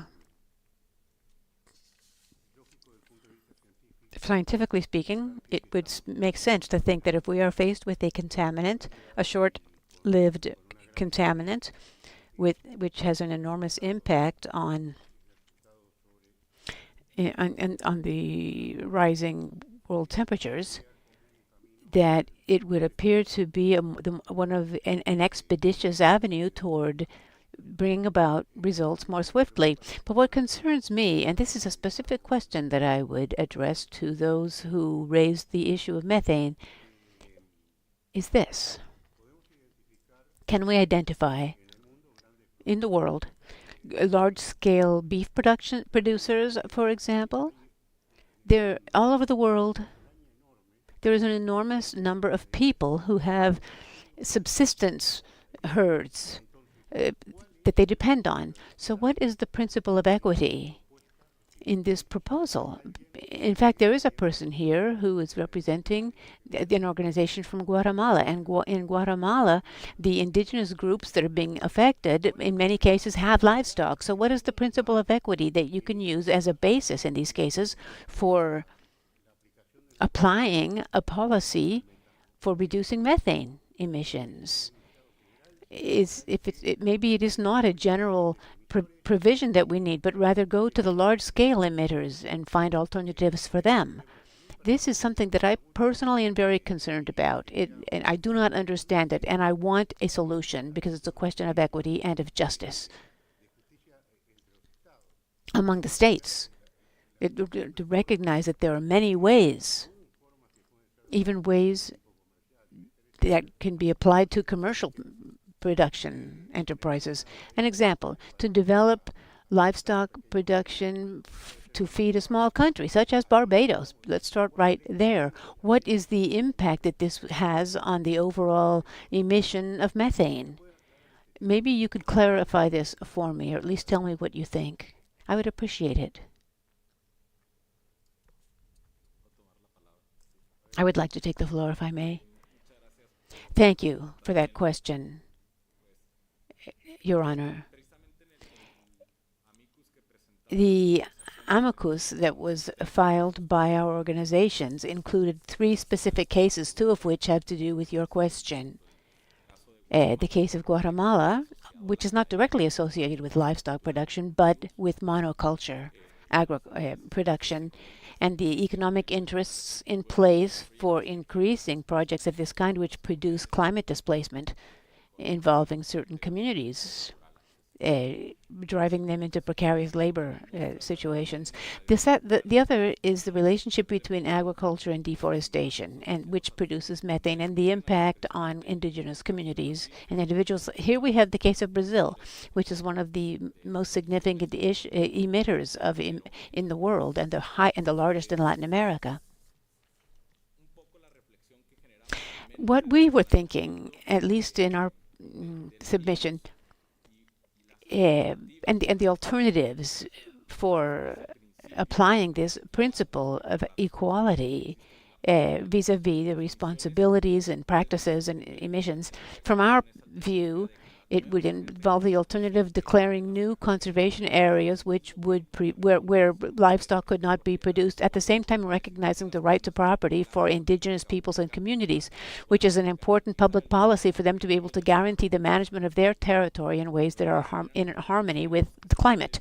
So perhaps to generate or development instruments or legal mechanisms for resistance or for defense would have to do with very specific protection of the community property rights of indigenous people in their territory, which would make it possible for them to use their own management methods, and in this way address their corporate needs. Thank you. Does anyone else have an answer? No. Do you? Go ahead, please. Yes, the problem of the climate crisis that we have decided to call a crisis instead of climate change, because climate change has been around ever since before the human race existed and will continue after we're gone. So when you talk about crisis, it means that our action, as someone else said, is what deepens or worsens or intensifies the system, placing more pressure on it. So here what we're talking about is the problem of scale. And for that specific question, we would need to figure out what the scale of production is and how these scales are not encouraging sovereignty over land, which is one of the conditions and the philosophical and ideological foundation between having production for supporting small communities, and not only as a benefit, an economic benefit for export, large-scale production. And so we need to take a closer look at which countries are producing more, which are producing less, which are making better decisions to bring about food sovereignty, especially in rural territories. Very often those who produce beef are the ones who eat the least beef. So it's not just a question of because beef has an economic purpose. The other one has to do with large land holdings used for livestock production or producing other things that are not adapted, or there are no incentives for them to use mechanisms that would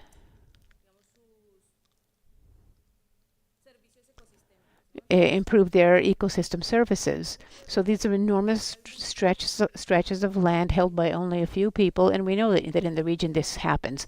This is land that is being misused for livestock production, and in the end there are no incentives for them to deepen ecosystemic benefits. Thank you. These answers are at least partially satisfactory in my view, because we can focus on the subject of methane in the small subsistence economies, but there are also small economies that subsist from it, and that's my concern. I have two final questions, if I may, Madam President. First of all, with respect to the report by Romina Riekers and your team, which was very complete, I would like to ask, I would have to ask two questions in one. First of all, I would like you to talk in more depth about how climate change has an impact, a disproportional impact on people who have people with disabilities, and furthermore, the behaviors, the conducts that the country should adopt in order to mitigate this specific consequence of climate change or the climate emergency. And the other question I would like to ask you, please answer both of them in one together so we can gain a little time.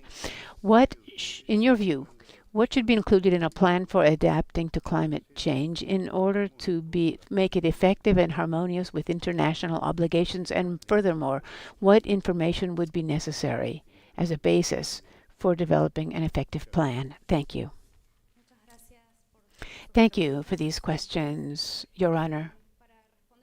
To answer your first question, I would like to turn to something that has been recognized and established in the report of the IPCC, especially in the sphere of adaptation, in that working group regarding people with disabilities and their particular vulnerabilities to climate change.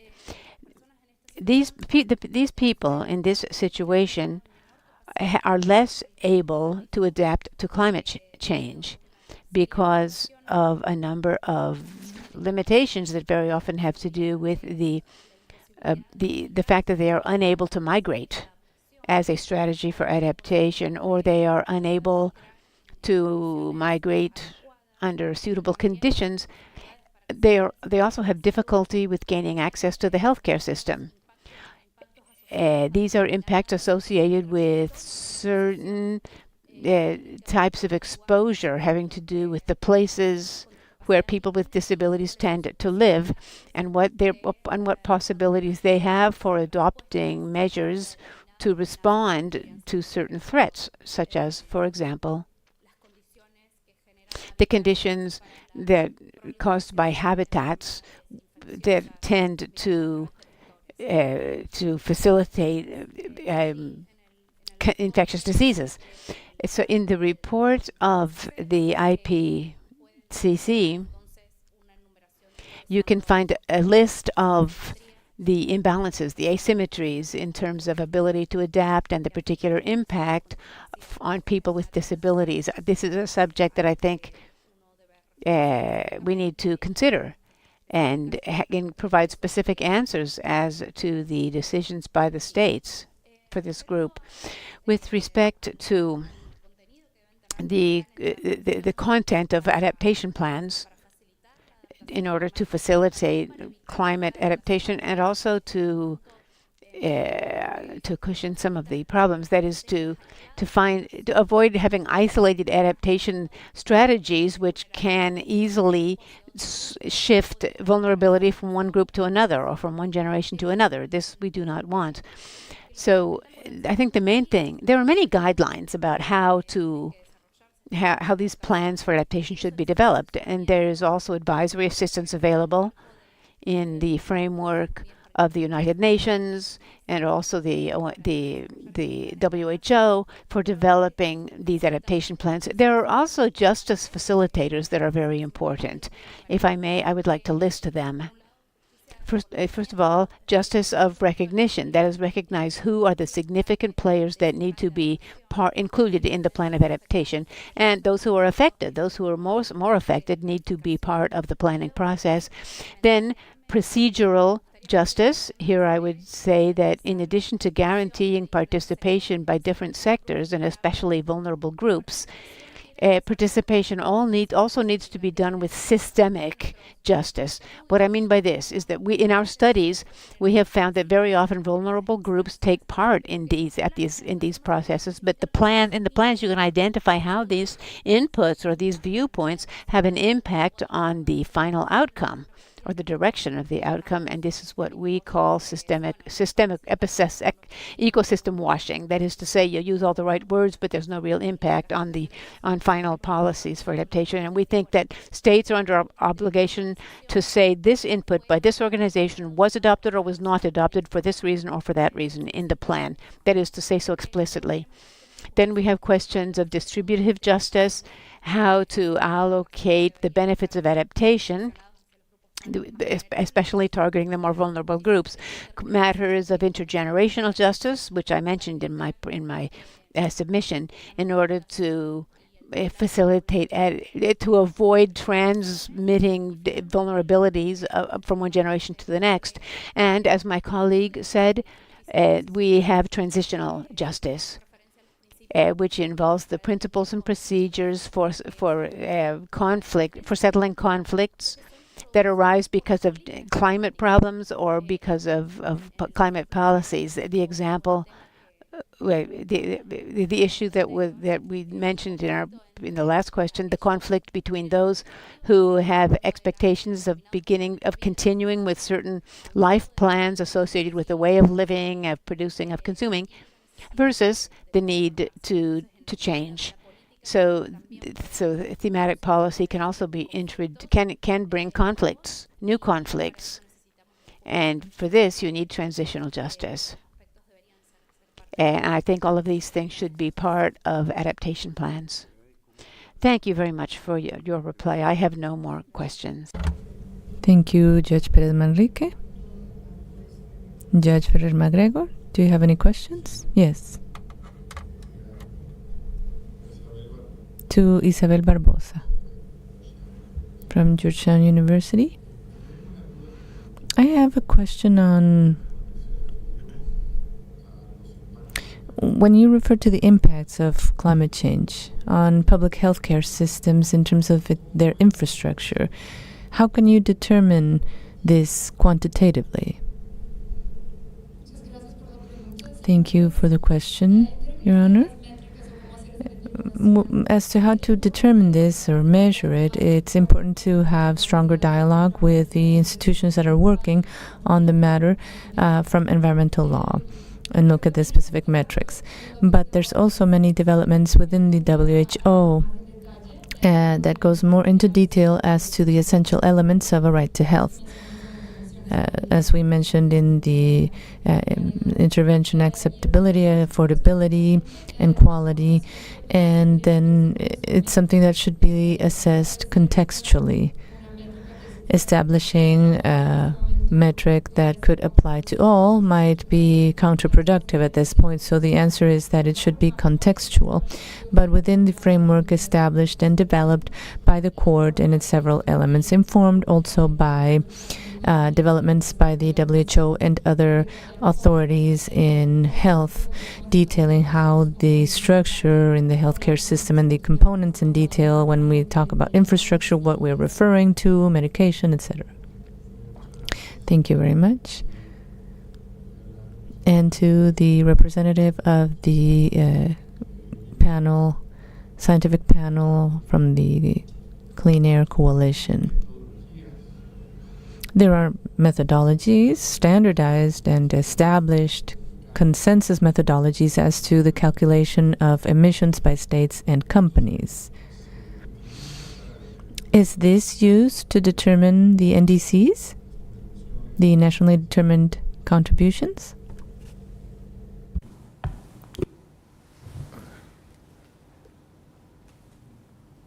I will respectfully ask you to allow me to join that question with the sector emission question previously asked, and ask the scientific assistant panel to submit his response in writing, if that's okay with you. Thank you. Es todo. That is all. Thank you. Thank you, Judge Ferrer. Thank you, Judge Ferrer. Vice President, do you have any questions? No, Madam President. I do have a few questions for the Science Advisory Panel to the Climate and Clean Air Coalition. Could you elaborate a bit further on the specific measures to reduce the magnitude of methane emissions?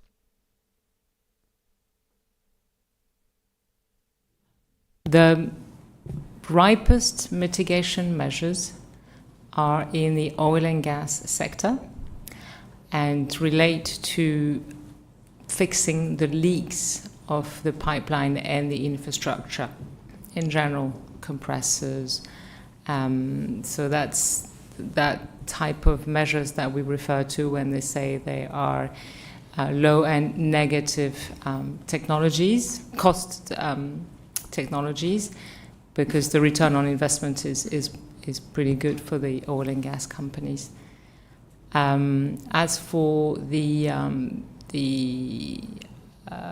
agricultural sector, we recognize it's the sector in which the technologies are less ripe, as in affordability, scalability, replicability is globally very different from regions.